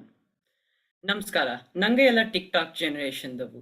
Quick content ನೋಡ್ತೇವೆ, ಹಾಗೆ quick ಆಗಿ ಒಂದ್ಸಲ ನನ್ನ ಟೀಮನ್ನ strong points ಹೇಳ್ತೇವೆ. People say lightning never strikes twice in the same place. Well, today is different. On behalf of Team Lightning, I will strike once more with our strongest arguments. Let's begin with traditional schooling. It is well known that being around others helps our personalities grow and shine. Traditional schooling not only provides the much needed structure to a kid, it is also a great way to socialize. Speaking of socializing, social media is another tool to keep people closer, be it helping people stay in touch or raising funds for people not in very good health. And when I say health, I'm segueing into the topic of universal healthcare. We are against universal healthcare. Not only does it increase taxes for everybody, but it also decreases the quality of care due to the lack of competition. Speaking of competition, our team also spoke about AI, which is trying to compete with humans and is killing jobs. We believe AI is a curse to humanity. As our team spoke about the studies, AI has been proven to have social and racial biases. We also have evidence of its false statements. This can easily turn it into a library. Get it? That is why AI is not good for our future. But one thing that definitely is good for our future is keeping nuclear bombs around. Nuclear bombs act as deterrents, and the Cold War is a great example of that. Let's not forget that the recipe for creating a nuclear bomb is no longer a secret, and the rogue countries don't follow any rules. That is why we are against neutralizing all nuclear bombs. Finally, you may have already noticed everybody from our team is wearing the color blue. That is the color of the third eye chakra and the throat chakra for understanding and communication, much needed for debates. On behalf of Team Lightning, I thank you all for giving us this opportunity to get us thinking on various topics and present our stance. I would also like to thank Shriram Uncle and Usha Auntie for all your guidance and support. All your support means a lot to us Havyaka kids. Thank you. Thank you, Sachet. Arishi? In conclusion, the topics discussed in this debate present a wide range of important considerations for our society and its future. Universal healthcare emerges as a crucial solution to ensure equitable access to quality healthcare for all individuals. By prioritizing fairness and compassion, we can achieve improved health outcomes and reduce disparities in healthcare provision. AI offers transformative potential across various sectors. From healthcare to transportation to education, AI has the power to enhance efficiency, accuracy, and innovations, and ultimately improving our lives and shaping a more advanced future. However, it is important to address the negative impact of social media. While it connects people and facilitates communication, it also carries risks, such as the spread of misinformation, cyberbullying, and the erosion of privacy. Striking a balance between connectivity and responsible usage is essential to mitigate these drawbacks and ensure a healthier digital landscape. Assuming all of you have watched Avengers, here's a joke. If Thanos used social media, what platform would he use? Snapchat. On the topic of explosions, while nuclear bombs have historically played a role in deterrence, the devastating consequences of their use are undeniable. It is imperative for nations to work collectively towards diplomatic solutions, fostering a safer world where the threat of nuclear conflict is minimized. When considering education, homeschooling presents a viable alternative to traditional schooling. It offers flexibility, personalized instruction, and the ability to tailor curriculum to individual needs. In addressing these significant topics, it is important to prioritize critical thinking, open dialogue, and evidence-based decision-making. By doing so, we can navigate the challenges and opportunities that lie ahead, ultimately striving for a future that upholds equality, progress, and the well-being of all individuals. Thank you. Thank you, Sachet and Arishi. Amazing closing remarks with both of you. First time in my life, I think lightning struck more than once in the same place. Sachet, that's because of your team, I think. And Arishi, amazing joke there with the Snapchat. I think I'll have to get on the Snapchat now. Everybody's getting on the Snapchat, right? I'll probably be the last guy getting in.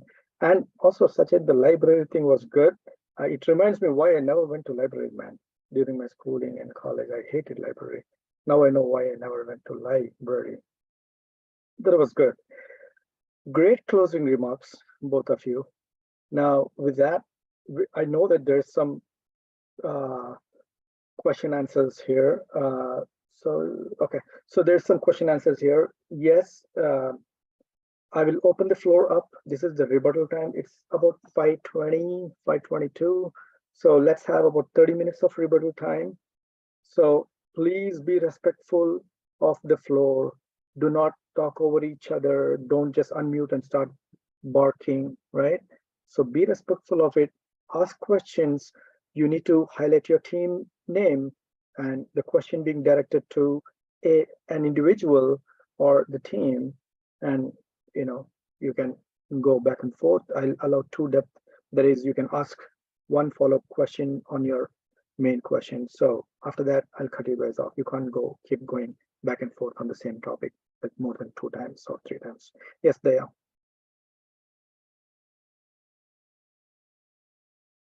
Okay, so you guys can unmute one at a time. You can just unmute and start talking. If there's someone else talking, please give them the space, let them finish talking, and then you can. So this is the rebuttal time. I open it up and question answers, you guys can start. I'm not going to moderate this. Okay.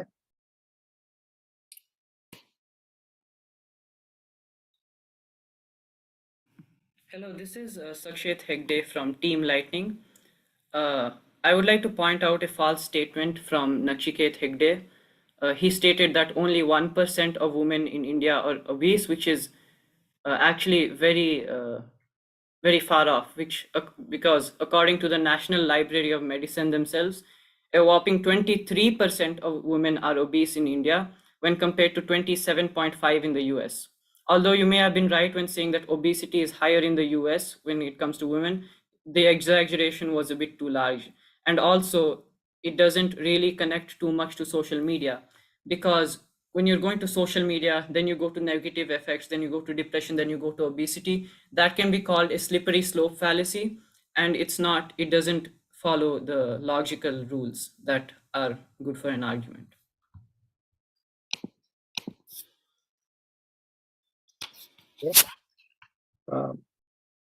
Nachiket, if you want to take time to answer, take time. But in the meantime, I'll go, one by one by the screen. Varisht, you have something to add? So this is to Arushi. So you mentioned that Germany has good healthcare. Well, in 2021, Germany had the second highest tax wedge, and it had 7 million to 8, no wait, like around 7 trillion loan. And Germany in 2021 health expenditure accounted for 13.2% of the gross domestic product. Shouldn't have it been focusing more on reducing the loan and uplifting the economy? I'll let Ahalia answer that question as that was what she said. So when it comes to like the taxes and stuff with Germany, whether the taxes, what it's showing, what my data is showing is that Germany has an efficient universal healthcare system.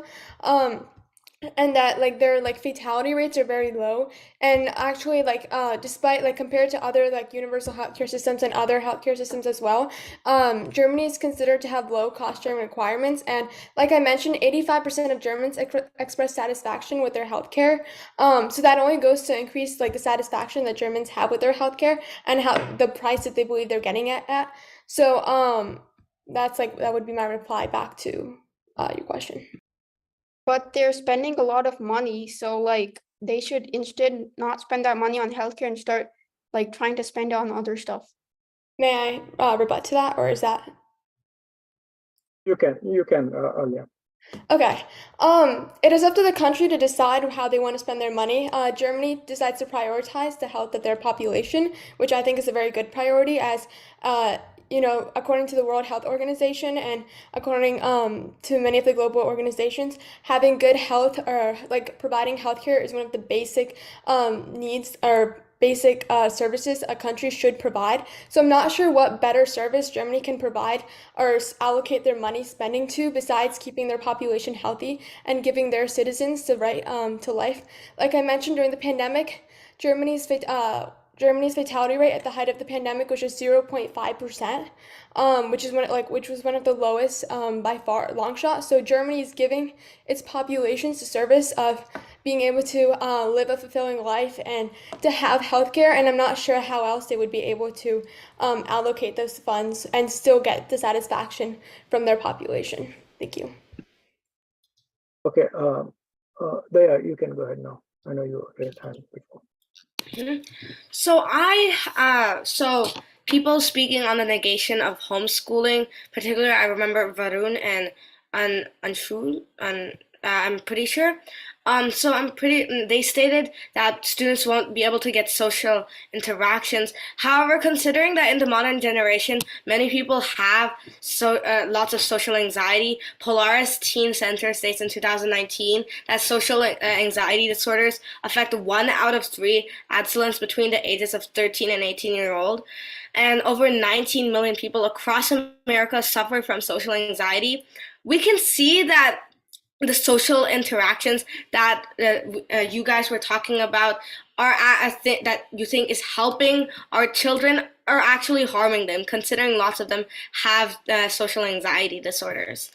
And not to mention this, but also as you guys talk about extracurricular activities that will only come from traditional schooling apparently is very untrue, because there are many extracurricular activities you can get outside of clubs that come in school. This includes debate classes like piano class, dance class, and art classes. You can also take many other math classes outside of school. So there's multiple options to go for outside of that. Yeah. And Make it short, Daya. And the last thing I'd like to mention is like you guys talk about like homeschooling as if you're going to be taught by like your own parents, which is like not true, and teachers are hired. So that's what I'd like to mention. All right, next we'll have Amog and Yashika. Okay, I'm from Team Lightning. I'm Amok Bhatt. First thing I have to say to Anishika is she was talking about how AI helps with patients. However, there are studies shown that AI actually has biases for patients as well and has a tier of list of how it treats different disorders and personalities, which could be devastating in the healthcare system. It also has prejudice against against people with disabilities, which makes it not a great tool for people with disabilities. Also for Alia, we are against healthcare. She said that Germany has much better healthcare than ours. While that may be true, it also has a 3.8 trillion GDP compared to USA's 22.2 trillion GDP, which means US's economy is much better and therefore would have a much higher impact on the US's economy since it's much more powerful, as well as US has almost 4 times as much population as Germany, which means that the US would also be affected more and would have a lot more taxes and a lot more effect on the economy, as well as that United States also has worse a lot Amog, worse obesity. you made your points clear. You posed your questions to Nishka and Ahalya. Yeah. If you guys have the answers, you can go now, or we'll go. Ahalya, you're ready? Yeah, I'm ready, but if Nishka wants to go first, she can go first. Yeah, thank you. So you mentioned that it would be not as helpful for people with disabilities, but I don't see how that would be true since, like, if someone had disabilities, Alexa or Siri could help them. For example, let's say it's very difficult for them to walk or even go up the stairs. Then let's say if they're already downstairs and they don't want to go upstairs again, but like the lights are on or something, they could just say, "Hey Siri, hey Alexa, can you turn off the lights, please?" This can be very helpful in multiple times in their day, not just like once or twice. And you also said, AI would make it worse for patients in the medical field. I just think AI could help, because since the medical field and everyone in doctors, it's like a lot of work and a lot of technology. AI could help with like research and stuff like that, since the medical industry is like changing constantly. So it doesn't have to be like hands-on with patients, like an actual person or like a nurse. It could just be, behind the scenes doing some research or some data collecting or like yeah, thank you. I'll make it short. Okay, Ahalya, go ahead. So my reply to this one will be quite similar to my reply to that one, but I think the opposing side keeps ignoring the moral imperative that countries have to provide universal health care.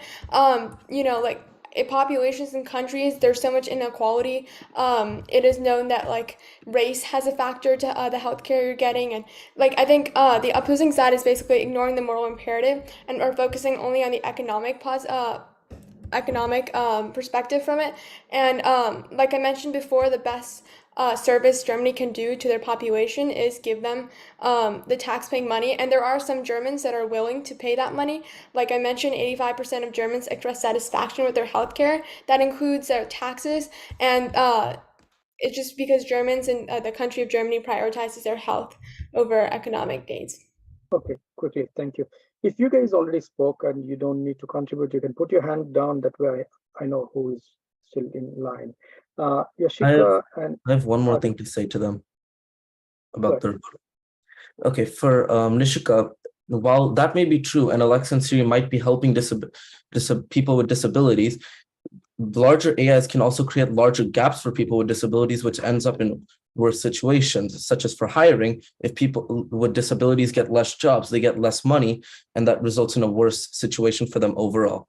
And for Alia, the economy is a lot more important than some people's individual health. And you said 85% of people are happy with the healthcare. However, the other 15% are paying money that they should not be paying for universal healthcare that they may not be getting the full effect from. If the economy gets worse, then it affects everyone, and including middle class, lower class, and upper class, rather than just helping a select few with health problems. Good. Ahalya and Nishka can answer this, and we will move to next.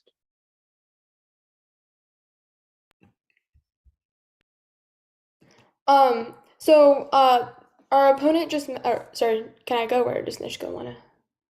Okay, yeah. So the opponent mentioned that how Germany's like there is 15% that aren't happy, but this kind of goes into like the concept of utilitarianism and kind of doing what's best for the greater good. And Germany's like, universal healthcare system is what ensures that.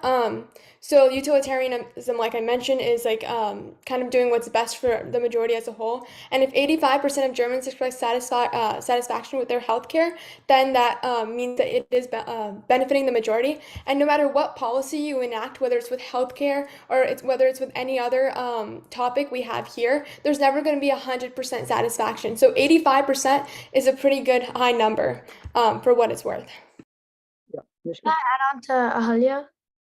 Yeah, go ahead, Arsh. So my aunt lived in Austria for a little while, and she said the healthcare there was like basically free because like in the US there's things called like copay, which is adding like they take the money from your insurance and then you have to pay a little more. In Austria, they don't do that. They just take it out of your salary and then you can go whenever you want and there's no copay either. Okay. Can I also add on to like my team's argument, Team Thunder? Hold a minute there. Hold a minute. Nishka, do you want to add something here, or do we move to next? Daya can add something. Okay, go ahead there. So I'm noticing that like the opposing team has been talking about the taxes and how it'll affect lower income citizens. However, it is true that like there is a certain limit to the taxes. I mean, so people of a certain income, if they have like there's a certain limit, and if people are below that certain limit of like income that they get, they don't have to like pay like all the taxes. So it won't force them all into poverty all that quickly. So okay, thank you there. Yashika and Abhinav, you guys are next. You guys can go. Yashika, you can go first, and then Abhinav. Oh yeah, you mentioned Germany and how Germany did extremely well during the pandemic, but are you aware that the two countries with the highest mortality rates during COVID were universal healthcare countries? Could you please name the country specifically and maybe like when they started their universal healthcare? Because my reply to that would be Germany has been having a universal healthcare system since like the mid 1900s. So of course, switching to a universal healthcare system will take time to adjust to. So if you could just provide that information or specify that, that would be helpful. So the countries with the highest mortality rates during COVID were Peru, Mexico, and Ukraine, all which are universal healthcare states. I will check. I didn't exactly observe when they started their universal healthcare. I'll check that really quick. But those countries all have universal healthcare and had the highest mortality rates during COVID. Yeah, Yashika and Ahalya, both of you can take 2 minutes and just do a quick research and get back. Abhinav. Okay, so I'm from Team Thunder, and I had a question to Adi. So he talked about the Russia-Ukraine war, but my point is that nuclear threats deterred countries like the U.S. from joining the war and preventing the injustice that's happening to Ukraine right now with like the Russian invasion. Just like that, right now what's happening is like Russia is just attacking Ukraine, which is a smaller country, and it's stopping other countries from joining in by saying that if you join in, I'll send. It's giving nuclear threats, so that like nuclear bombs aren't really helping. I would like to respond to that by reiterating my point about Trump's talk about deterring. Trump was talking about the N word, that is to say the nuclear word that was going on between Russia, and how he was countering Russia's nuclear threats by reminding him that the US itself is a nuclear power.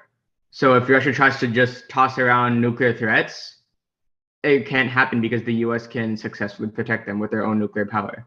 And of course, that's exactly why Russia hasn't been threatening as much or actually attempting to nuke Ukraine.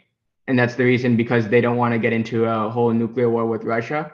They don't want to get into let alone a hot war with the US. We are in the interest of time, right? Let's make our points quickly. Anup and Samrit are next. Ahalya and Yashika, if you guys are ready, you need to let me know. In the meantime, Anup. Yeah, go ahead, Alia. Oh, sorry. I do have I also have like my hand raised to make another point. So would I make that after me and Yashika are done? Like after You we can discuss? make it after you complete the Okay, thank argument you. with Ashika. Yeah. Anup and So Samrit. I'm from Team Thunder, and I have a question, like something to say to Ali. So you said the Pashupat Astra wasn't used in the Mahabharata, but this goes against your point that nuclear weapons act as a deterrent, because even with the Pashupat weapon in Arjuna's possession, the war still happened. Okay, Samrit. Wait, can I counter In just a minute. Samrit, go ahead. I'm from Team Lightning, and this is directed to the social media team, in Team Thunder. Um, Nachiket, I think, said that social media, um, is a bad thing for body influence, like for body image. I would like to say that social media promotes body positivity, and it is important to accept your body because small exposure to body positive content can improve body image. And there's also content celebrating diverse body types on social media. It can also improve body satisfaction in many young people. A new study from UNSW Sydney finds that viewing uh, positive posts on about bodies on social media, it can also reduce harmful appearance on comparisons.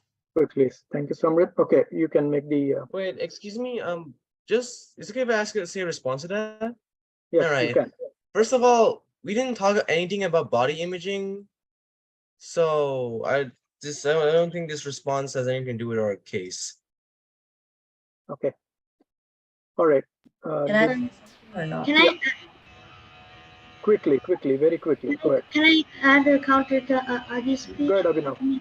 A counter. So he said that the U.S. said that they would defend themselves with nuclear bombs, but what happened was yes they did, but then they never really helped except silent protesting. They never really joined in the war or like did something to help Ukraine. So that's basically like a bigger guy's like hitting a weaker guy, but then there's someone else who wants to try to stop.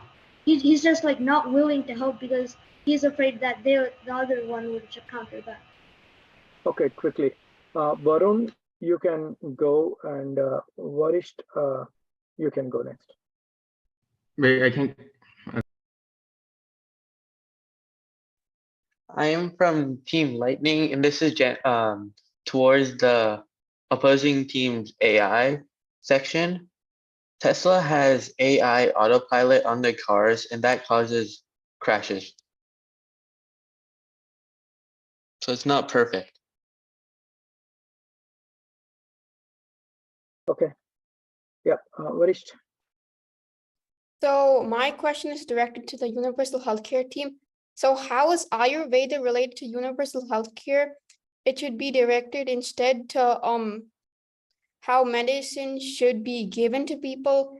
It's not it's like it's a type of medicine. So We thought, Ahalia, do you want to take it or should I? I can start by, and then if you wanna, Arushi did mention that Ayurveda was like free and open for all, and it was used to treat everybody, which kind of that's how it ties into, I guess you could say her case of universal healthcare and how like, you can still have universal healthcare while having quality medical treatment as well as Arushi already discussed the benefits of Ayurveda medicine and how it can be treated, how everyone can be treated with it. Yeah. Okay. So I see Anshul and Sachet. Okay, go ahead, guys. You guys can go ahead. For the so like Varun said for the AI, so I think Sohani said that Grammarly, like AI is good to write stuff like in Grammarly. Well, for Grammarly, yes, it may let you write like a little, it may help you for a little bit like here, like punctuation and capitalization. But in order for it to do good, proper summarizing, paraphrasing, all that, you need to buy premium. So what's the point of having artificial intelligence if you're just gonna buy it instead of using your own brain?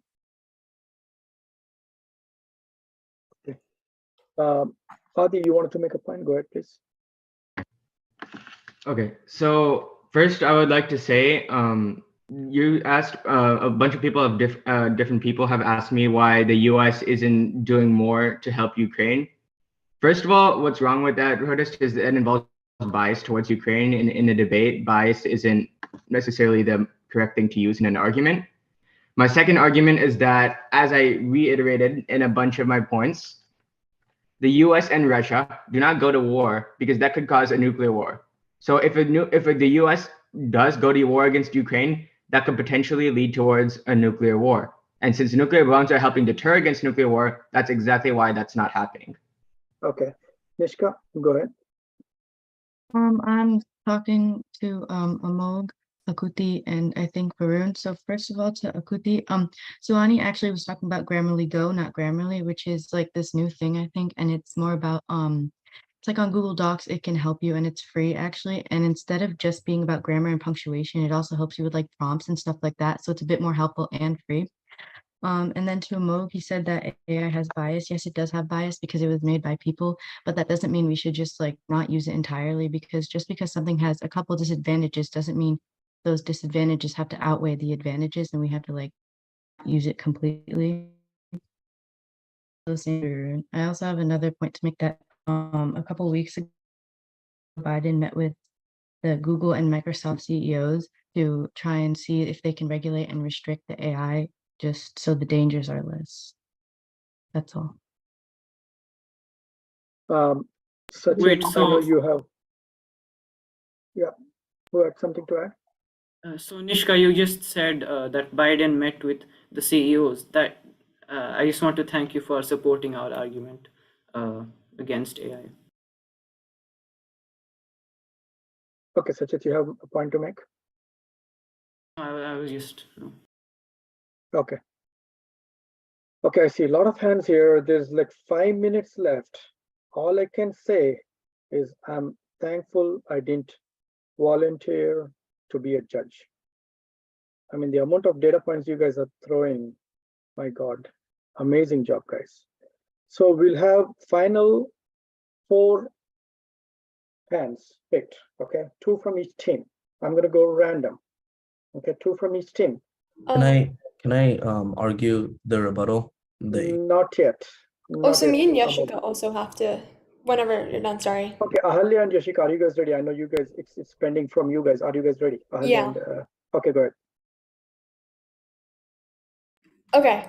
I'll just go ahead and so when it comes to like Peru, Yashika mentioned that it had one of the highest fatality rates, but there's no evidence leading that it has anything to do with the universal healthcare system.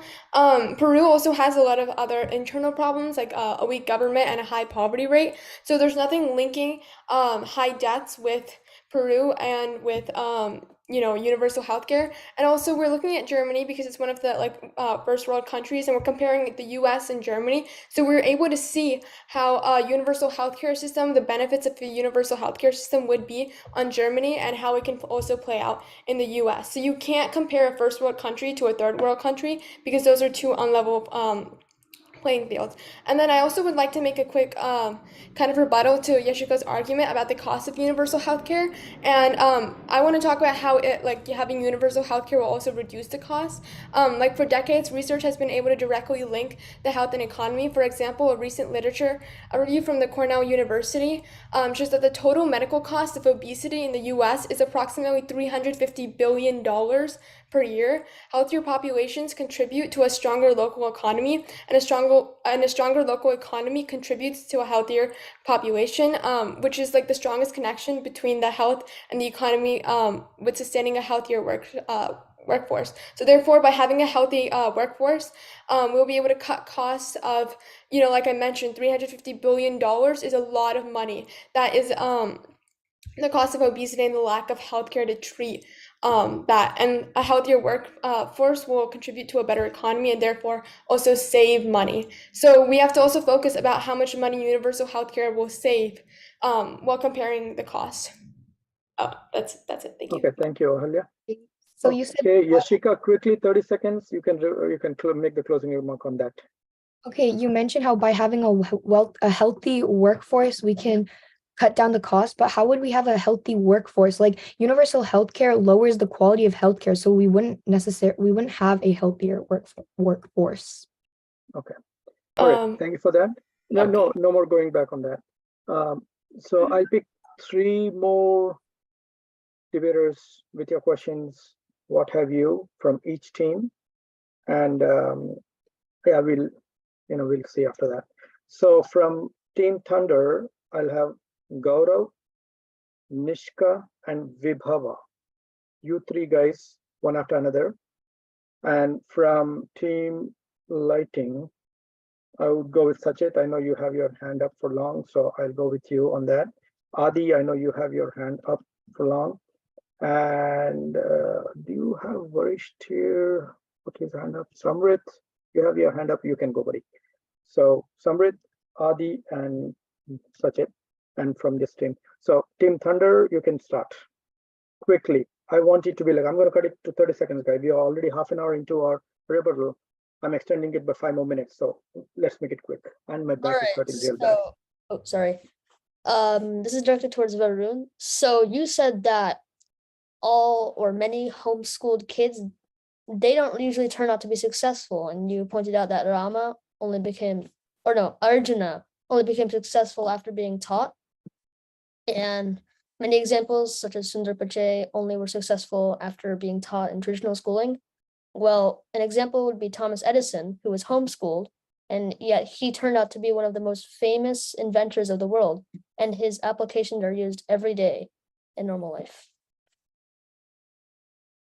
Quickly, guys, quickly.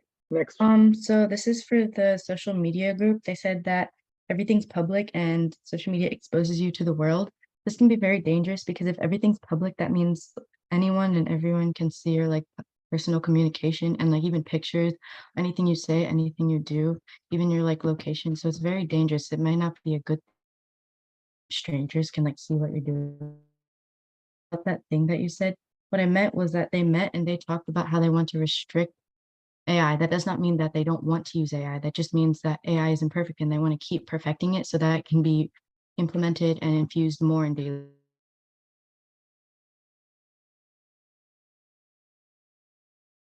Okay.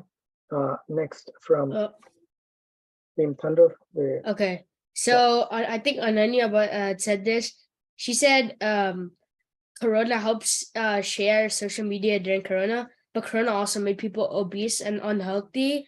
And how likely is it something COVID can happen today, and how people share that things that easily? Okay, Team Lighting. Wait, can I give a rebuttal to that? Ananya and Akuti, you will get 30 seconds each. I'll give you guys time. So the thing you said about people becoming obese because of COVID, well, I think that's more because like people couldn't go outside since everybody was in quarantine. And think about school. School just would have completely been canceled if it wasn't for COVID, or everybody would have to go to school, but like a lot more infections would happen. So social media let people communicate online and be able to coordinate Zoom meetings. Akuti, you had a point too. Yeah. So before, how you're speaking about how like Grammarly will help you and stuff. Well, Grammarly Go is bad because it sometimes can give wrong suggestions. It can be over-engineered and it slows down like your own natural development of being a writer. So like if you're getting help from Grammarly, you're always depending on it, and if it's not there, it may not be there. You won't have like any way of learning anything because you haven't learned from it. Okay, we'll have Team Lighting. 3 of you guys. Sachit, you can start. Okay, so my main arguments are directed to the Forest homeschooling group so the one thing I want to point out, and I think it's really important to point out, I believe this was Gaurav, you used very well family as a source. And I think it's important to point this out because it was stated earlier that you cannot use blogs as your sources. And also some more points. I think it was the other speaker who said this. Manaya modala patha shale. that means that translates directly to homeschooling was the first type of schooling, but it doesn't necessarily mean that it is number one or that it is the best. It just means it was the first that was there. Okay. Can I Before that, Daya, before that, Nishka has a quick rebuttal question to Akuti. Go ahead. Yeah, so you said that it would make us like worse writers and we should use our own brains, but what if like say an artist is using this, like they don't necessarily have to be that good at writing if they want to go into art or if they want to like do that for the rest of their lives, but maybe they need to write a quick email or they need to write an essay or something. Like if they already know what they're going to do and it's not anything to do with writing, then it's fine. Like you don't have to be good at everything you do. Like an artist doesn't need to be good at math or a writer doesn't need to be good at like doing art. So it can help for people who don't necessarily have to, you know, have writing as their like own lifestyle or use their own brain for writing. Well, Yeah, go ahead, Akuti, quickly.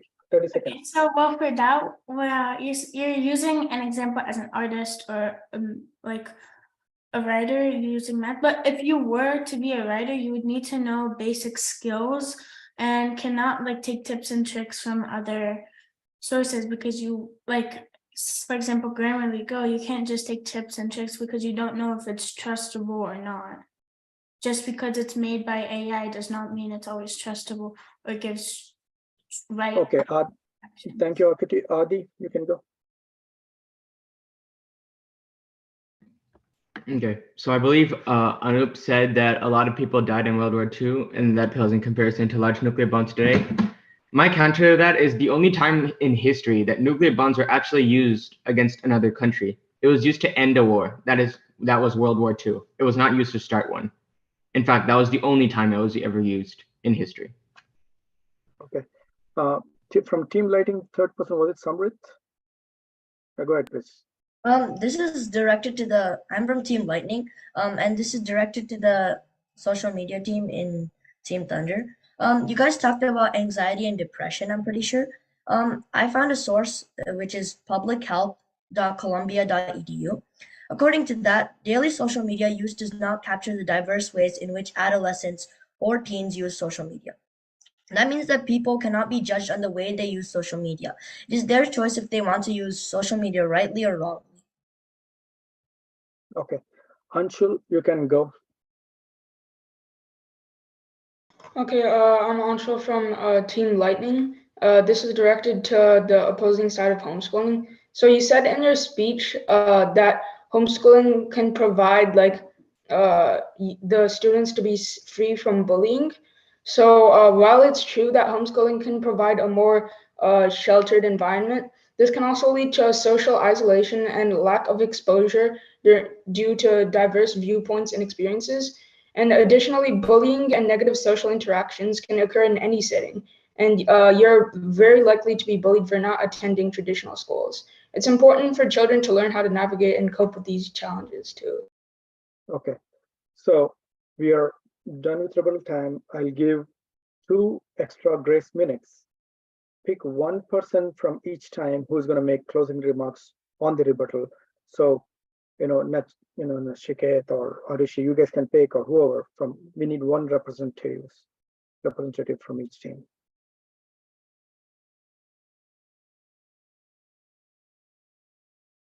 Okay, so I see Daya, you're from Team Thunder, is it?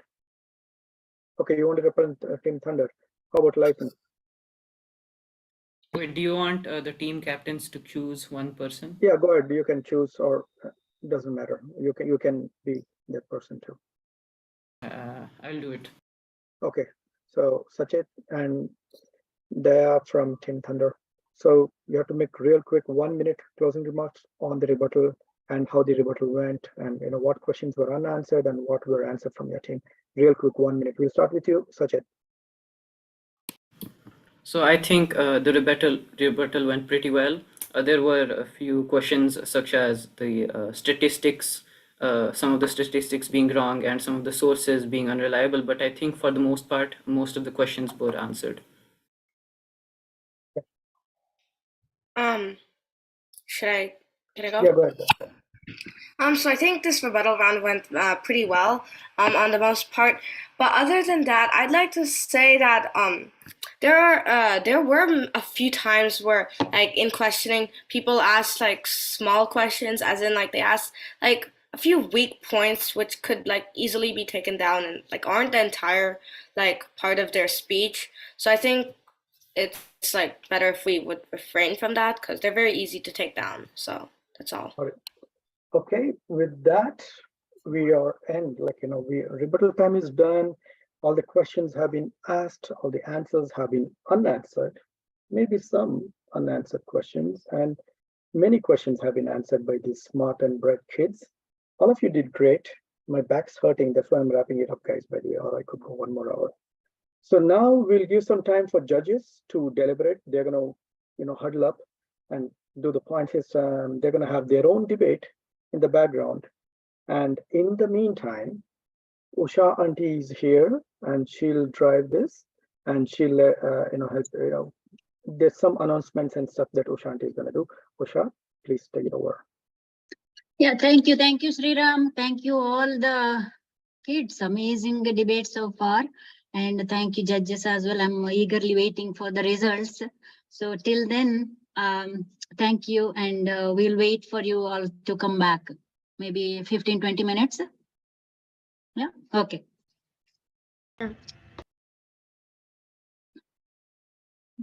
Yeah, amazing, all compelling arguments. And you picked really very interesting topics.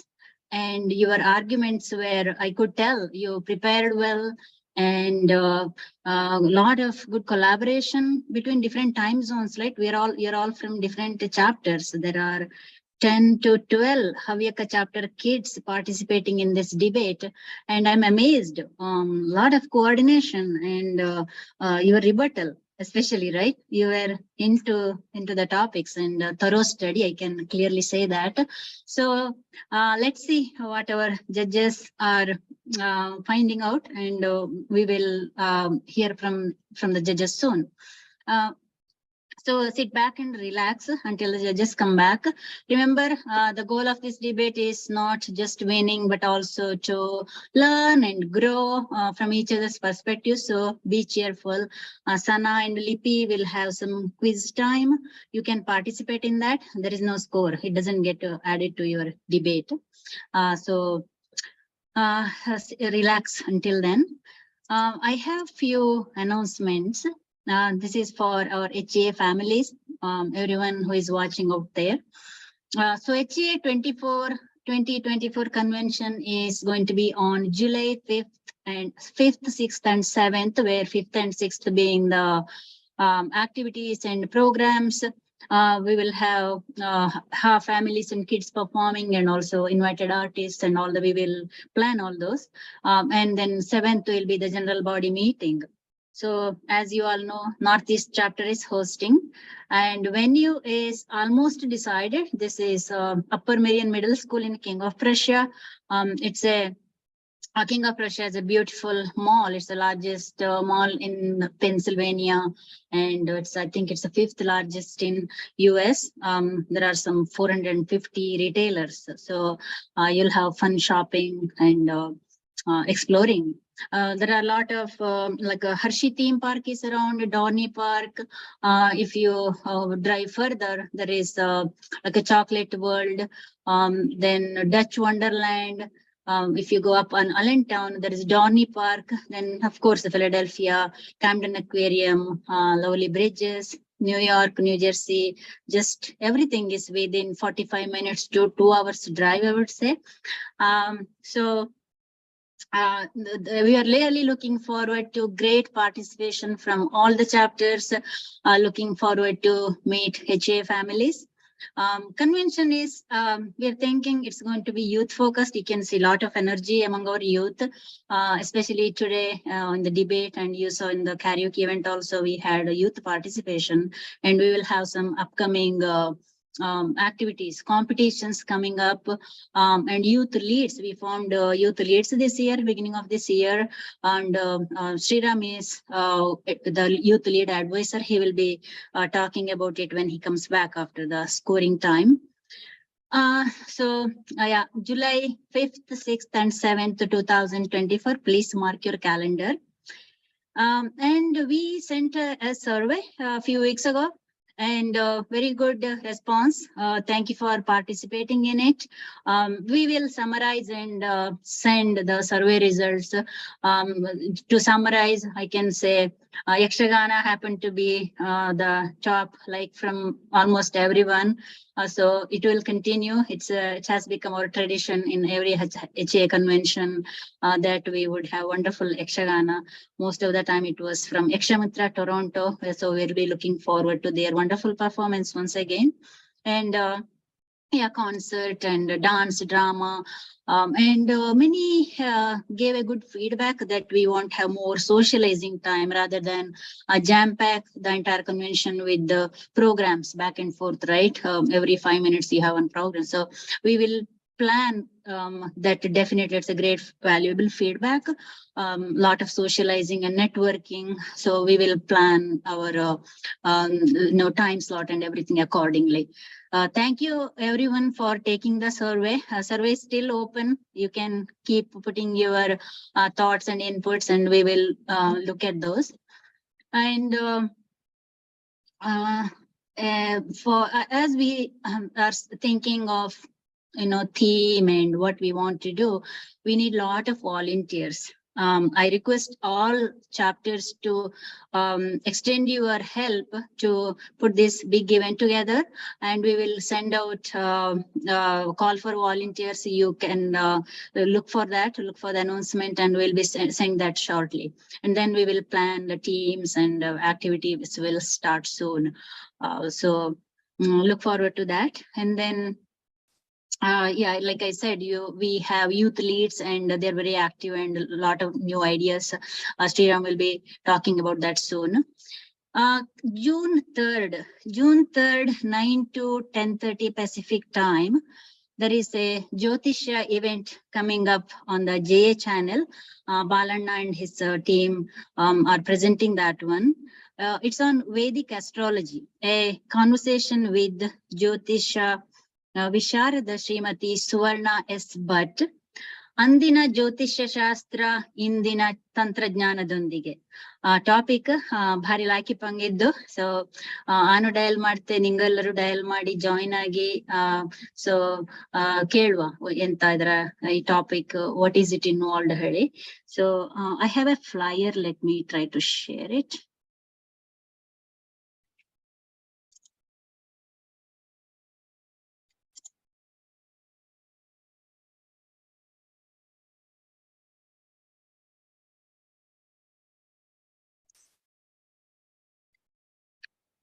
Soon here.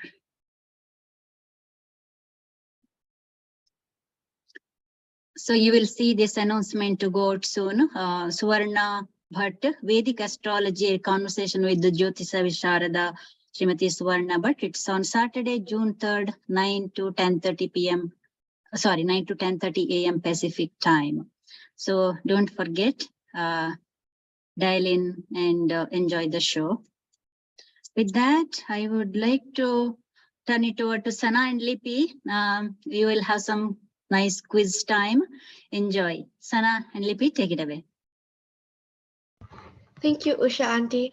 Now, during our break, we're going to play a trivia game to test your knowledge. Both the speakers and the audience can participate. We're going to ask general trivia questions, which could be related to Kannada, Havyaka, or our debate topics. Audience, please place your answers in the comments, and speakers can place it in the chat. Let's see who gets it first, and no searching it up. Ready? Our first category will be Kannada. How many Indian states surround Karnataka?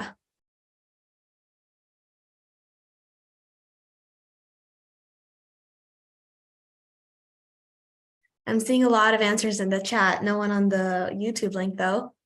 If you're watching, and put your answers in the live chat.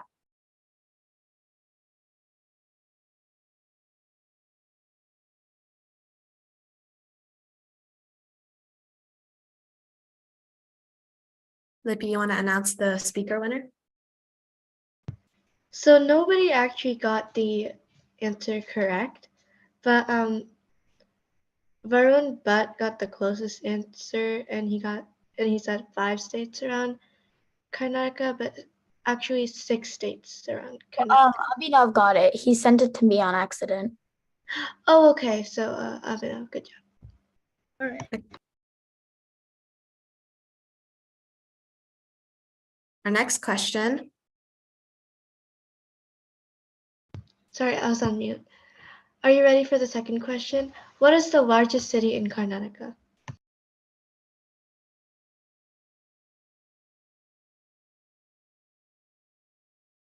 A lot of right answers. Yeah. Okay, so I think Sachin got it first. Yes, Sachit got it first. Bengaluru. Okay.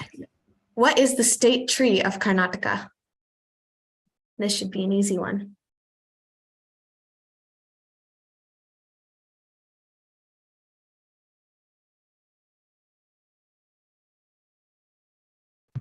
Yep. On the YouTube, Shubha Hegde got it first. Sandalwood. In the chat over here, we got Abhinav got it correct, but you spelled it wrong. Our next question. What bay does the Kaveri River fall into?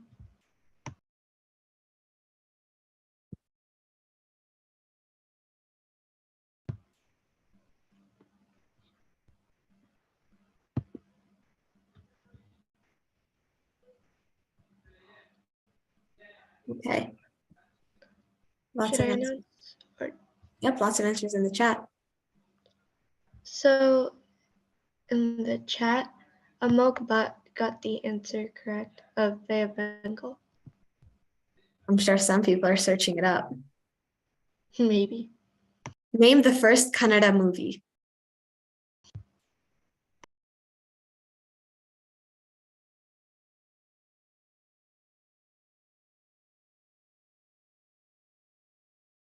Yeah.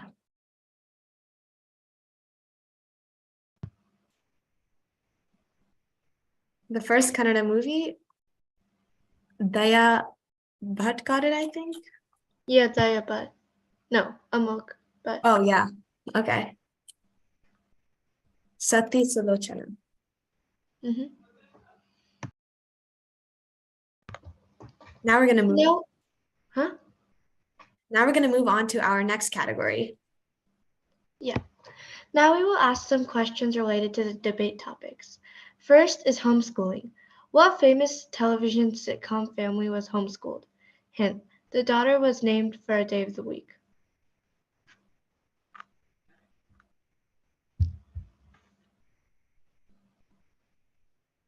Yep. Uh, Adashi got it first. The Addams Family. Yeah. Wednesday is the character. What % of kids in the US are homeschooled?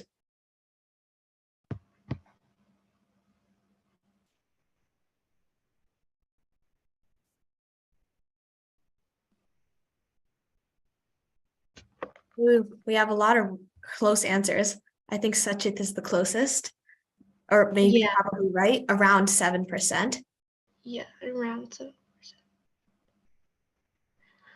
Next is Yeah. universal healthcare. How old did the World Health Organization turn this year on April 7th?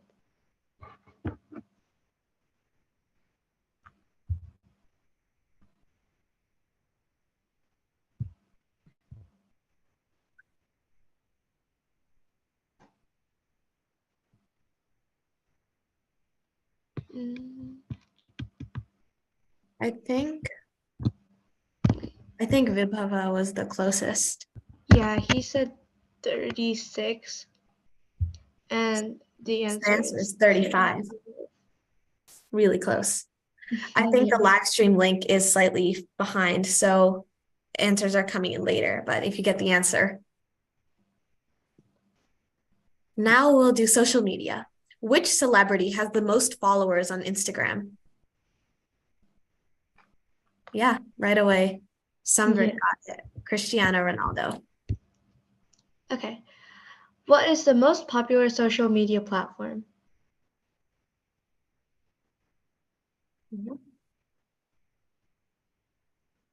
Arushi got it. Arushi got that. Yeah, she got Facebook. Yeah, Facebook. Next is artificial intelligence. So which programming language is the common language for artificial intelligence?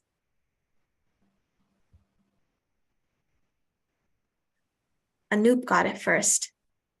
Python. At what Ivy League college was AI formally introduced as a field?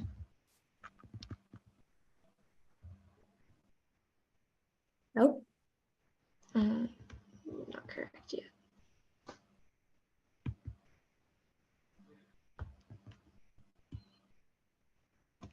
At what Ivy League was AI formally introduced as a field?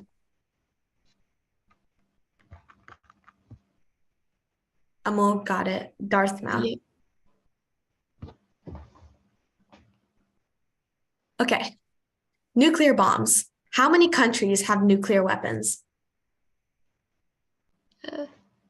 Varun got it right first. Yep. 9 countries. If you're paying attention to the debaters, I'm sure you heard that. What On the James YouTube live stream, Mohan Hegde got quite a few questions correct. It's just lagging, so shout out. Okay. What James Bond movie involved nuclear weapons?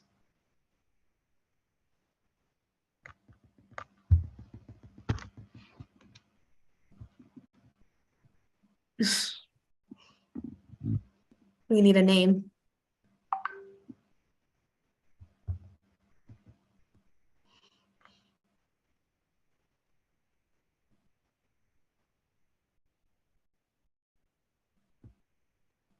Nope, no answers yet.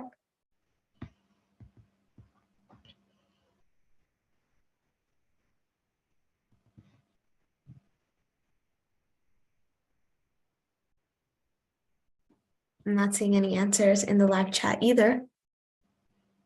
Oh.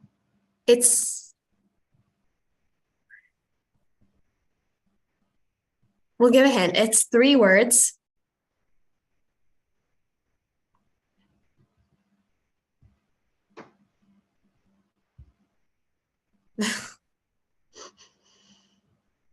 Should I just say the answer? Go ahead. Tomorrow Never Dies. And finally, the Havyaka category. Okay. Name the Galipata and Life Wishtene actor who is of Havyaka origin. Our audience probably knows this one very well.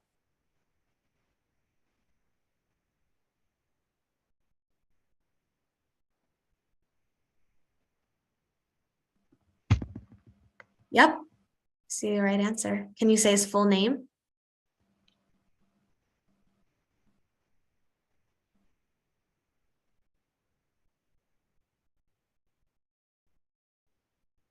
Does anyone know the actor's full name? Should we give a hint? Let's just say the answer.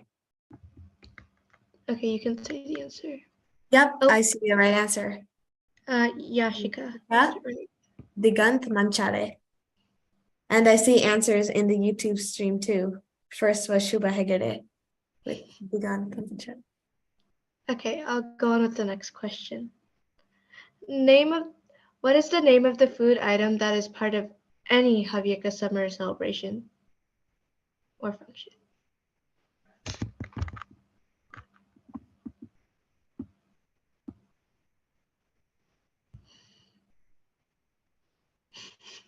Can you say the question again? The question again?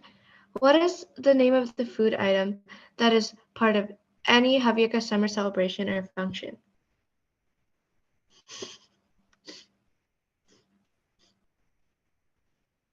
Oh, somebody got it right. So Abhinav got it right. Yeah. Yeah. Say the right answer. Yeah. The right answer was Thumbly. Okay, and now it's our grand finale question. Whoever can get this right deserves a big round of applause. Name the 7 common and popular Havyaka last names.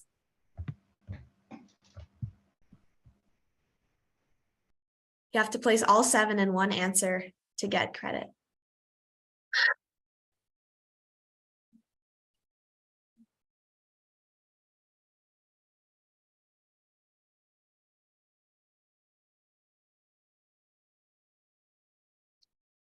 Also, shout out to those watching the YouTube who got the last question right. I see quite a few.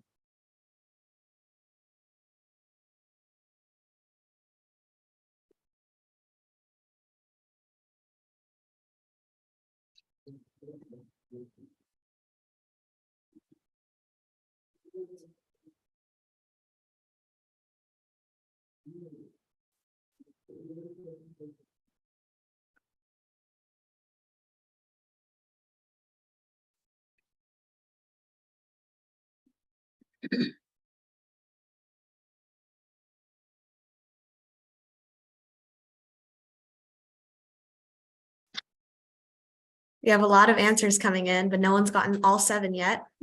Many have gotten 6.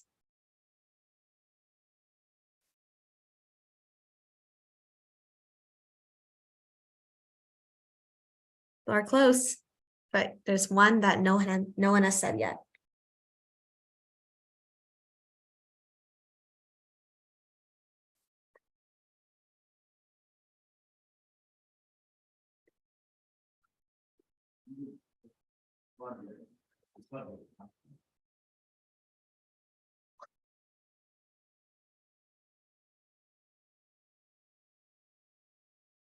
I'm seeing right answers now. I think the first to get it was Yashika. All right. And I'm also seeing many right answers on the YouTube live stream. I think Shubha Hegde got it first. The 7 correct answers were Bhatt, Shastri, Hegde, Upadhyaya, Joshi, Pandit, and Sharma. That's it for our quiz time. Thanks to all who participated, and we hope it was fun. Now back to our debate and a couple more announcements. All you, Shanti. Hey, thank you, Sana and Lippy. Wonderful. Thanks for engaging the audience. Great quizzes. Before I hand over this to Sriram and judges, I have this presentation or the slide to share. This is about the Suvarna Bhatt's Jyotisha program. Someone said it was not shared correctly last time. Hope it can be seen now. Yes? Yes, we can. Okay, great. So on June 3rd, 9 a.m. to 10:30 a.m., there is the Pacific time. There is this Vedic astrology conversation with the Jyotisha Visharada Srimati Suvarna S. Bhatt. So please join and enjoy this great program. This is the Zoom link and YouTube link. Everything is in the flyer. This will go out soon, or maybe today. So basically the topic will be Andina Jyotisha Shastra Indina Tantra Jnanadondige. Very interesting topic. Hope you all can join. With that, I would like to turn it over to Sriram. Please take it away. Thank you, Usha. Thank you to Sana and Lippy, ಸ್ವಲ್ಪ engage audience engage ಆಗಿಟ್ಟಿದ್ದಕ್ಕೆ, giving the judges some time to discuss who's the winner, right? So we need to find out that. We do have the answer. We do have a winner. I'm not going to make any announcements. Before that, I just want to quickly make some announcements on Youth Forum. I'm going to take only 30 minutes of your time, right? Very quickly, Youth Forum Formadaginda, we have hosted karaoke with youth singing the karaokes that happened only last month, right, about 8 weeks ago. And idu Youth Forum alli idu debate, another event, very, very aggressively and passionately fought between 2 aggressive teams. in a few months, sometime in September, when the school starts, we want to have dedicated youth dance competition. As we all know, next year convention ide. Convention goskara, we are going to have few competitions, starting with dance as the first dance event and dance competition. Stay tuned for more information. Next few weeks only, Usha will be publishing more information on the dance event. With that, I would like to invite Anup, our judge, to give feedback, individual feedback on the participants. We'll start with Anup, and all judges will provide some feedback on the participants. Okay. My first feedback is for Anshul. I thought you incorporated your evidence. You had a lot of evidence that was really good. You had a really natural way of speaking. I think my only comment was like so you had a lot of humor in your speech. Some of it was like, it seemed like a bit too much, like, homeschooled people like talk to themselves like bad men. A lot of people are homeschooled and they're fine. So, that's the only comment I had. My next comments are for Varun.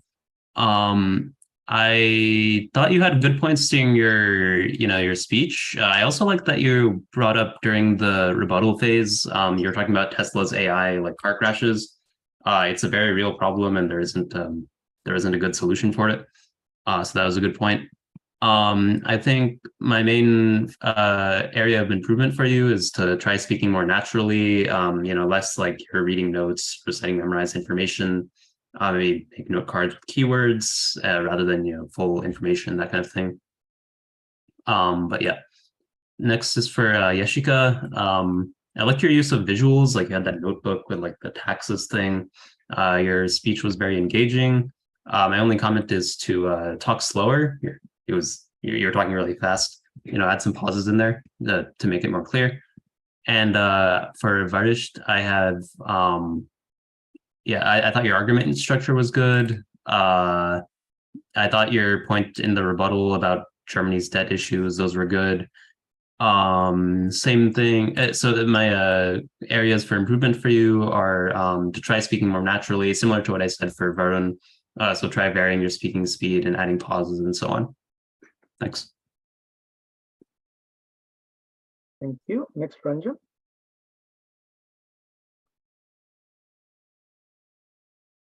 All right. Shyam, it's me, right? All right. Yes. I had Ahalya, Nachiket, Vipa Bhatt, and Arushi. One thing I think it's probably common for everybody, so I'm not going to mention each name. Hold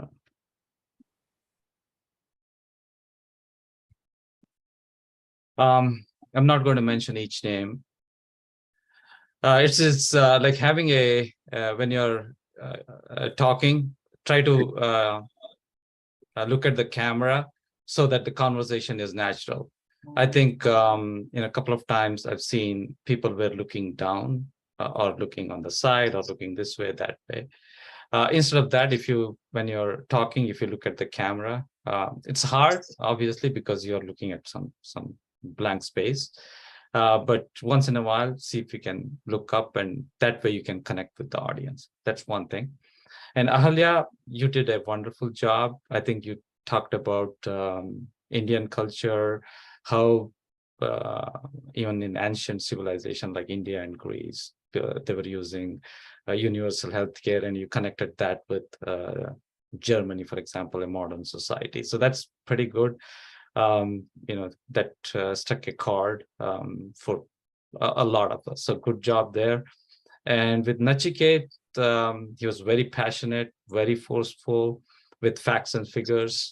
The only thing I think I have to say with Nachiket is if you can vary the pitch a little bit. It was, I think, high all the time.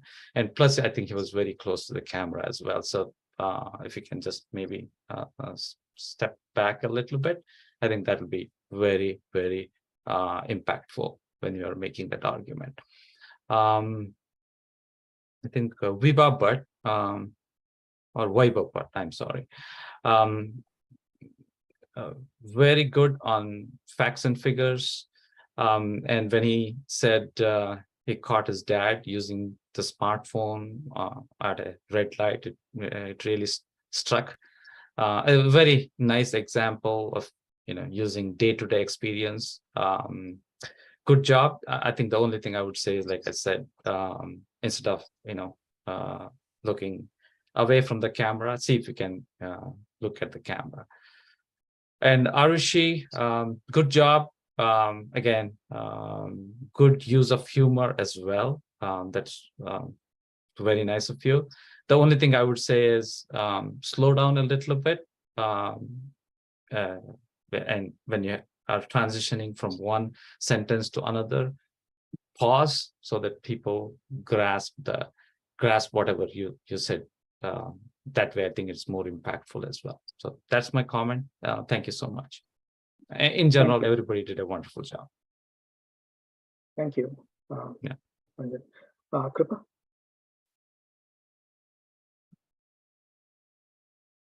Okay, yeah, good job, everyone. This is my first time judging, but I'm amazed with the talent that you all bring. It was everyone. I mean, pretty much, it was so hard to judge. Everyone did so well. Just so, like, feedback-wise, I am asked to do it for, let's start with Nishkarsh, yeah, very good, facts and, the Kannada usage. I like the way that, refutation part, like, arguments and all of that was very good. My only, improvement wise would be the voice. I thought it was little low pitched. I mean, that would make it even more passionate. Like, it would come across more passionate if the voice variations were there a little bit more. So the next is Suhani Pandit. Yeah, good facts again. And the Indian, the Indian reference was there, and yeah, good, clear way of conveying. I liked all of that. The only, improvement I thought, or little bit of where I thought needed, was the Kannada usage could have been more compared to some of the other kids here. And the next person is Anup Shanbag. I like the way the speaking, like how important points were stressed more. The presentation was good. The way of conveying and all of that. So the only place again I thought was the Kannada usage, and the Indian facts could have been a little bit more. And Abhinav Ramesh is the last person. And I thought, again, good facts. I know you all have done so well with the facts. I mean, I couldn't have commented there. So well conveyed, structure was good. Only thing is, I thought, like, passion wise could have come across even stronger. Again, I'm comparing with other kids. So yeah, that's it. Good job, guys. Very, very well put together. Thank you, Kripa. Gopal? Yeah, first I have Daya Bhatt. Good presentation, good Kannada, and good fact check. Just one improvement what I saw during this talk was, you had some kind of hesitation. Be more confident when when you speak, when you argue. So reduce hesitation. It was not too much, a little bit I saw. Next is Gaurav Bhatt. Again, presentation wise, it was good. You had a good smile, good description, everything. I saw some nervousness in your talk. Okay, dry lips, nervousness. So reduce that. Okay. Sachit Hegde, excellent presentation. Okay. You had very good hand gestures and eye movements, eye contact. Everything was fantastic. Now, improvement wise, I don't know. I can say, be more argumentative. You look like a baby to me. Okay. When you argued, it's like a baby argument, but be more argumentative, stress on different points. So that's the only thing I have for you. Adi Sharma, again, good presentation, good fact check. Use gestures, just like what Sachis did, hand movements, eye movements, things like that, Otherwise, it gets boring. Your speech was good, it was great, but gesture is important when you speak, when you do a public, when you do public speaking. Hand gestures, eye movements, those things make big impact. Now, one feedback for all of you. When you did the final rebuttal, it was the real debate I saw. Before that, it was mostly like reading. Okay. But at the end, we are so enthusiastic without looking at anything. We are arguing and we are debating. So the real debate happened at the end. Okay. So this is the real feedback for all of you. Thank you. Thank you, Gopal. The last feedback is the most precise and accurate. And I believe all judges nodded. I saw Ranjan, Kripa, Bhimana and Anup agreed to it as well. That was how it was. Yeah. The debate happened during the rebuttal time. They were so enthusiastic. They did not read anything. They were making eye contacts. All gestures were coming out. It was really, it was the real debate. Yeah, thank you. Last but not the least, Bhimana namge feedback ಕೊಡ್ತಾರೆ.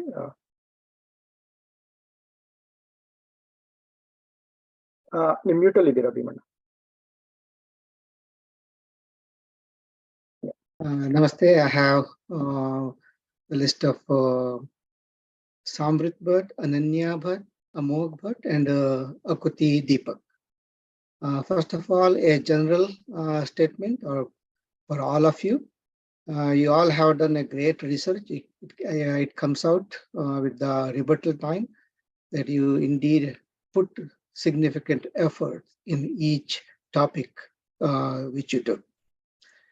Then second, again, just to follow up with the Gopal Bhatt's comment, it's good to use some of the simple hand gestures when you make some points.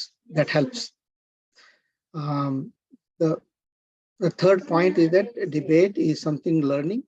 I hope, and we all hope that you all have learned from each other most in this debate, because you all can see each other, how one is performing and how one is presenting and how they are giving the rebuttal. So coming to Samrit, so your examples of giving Vivekananda and also the personal story of Yellapur were great regarding social media and the transparency, and you involved in the rebuttal. That is very good.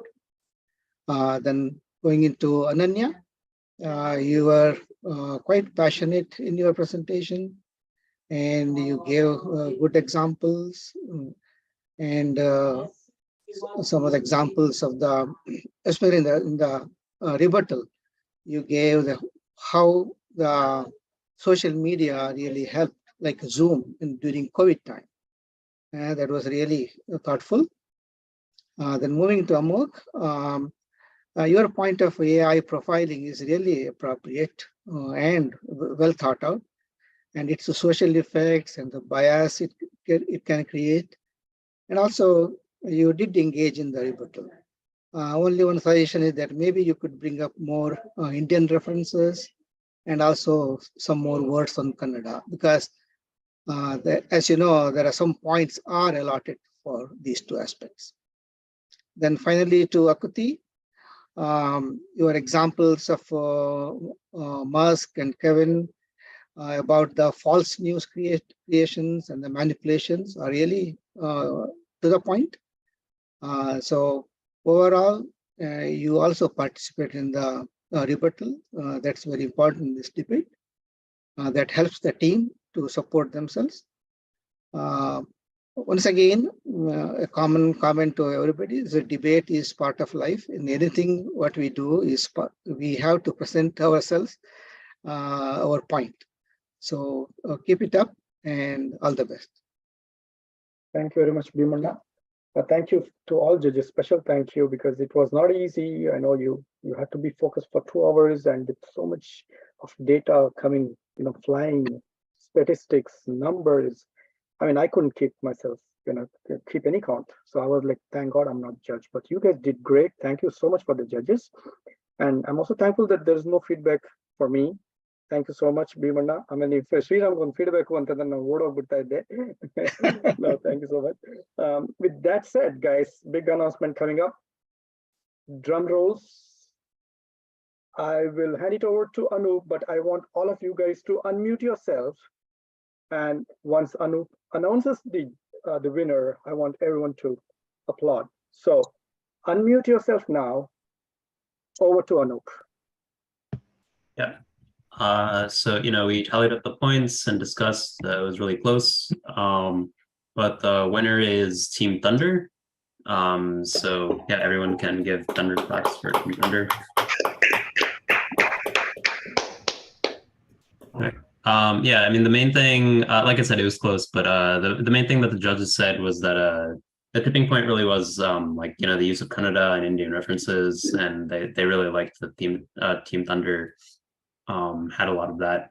Otherwise, both teams had good teamwork. Yeah, like one thing actually, so the judges they were commenting like Sachit, like your team, and like they were all like, oh wow, we were all expecting Lightning to win just because Sachit was so good. So I don't know, I just wanted to say that.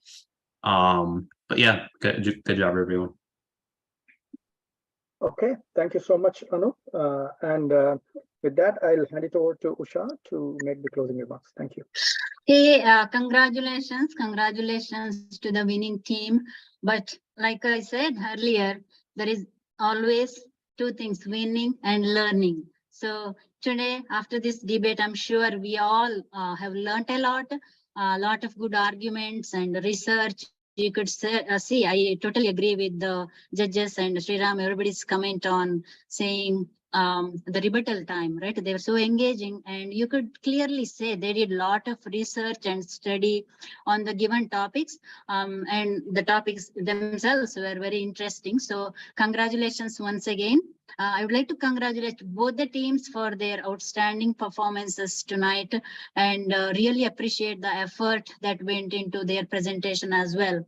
And you have demonstrated, your impressive knowledge, eloquence, passion, and working with your friends. They're all from all over US, different chapters, 10 to 12 or 12, 13 chapters. Kids participated in this, and it's amazing how you collaborated together, you work in the time zone, all the differences, and big congratulations, big kudos to all the participants.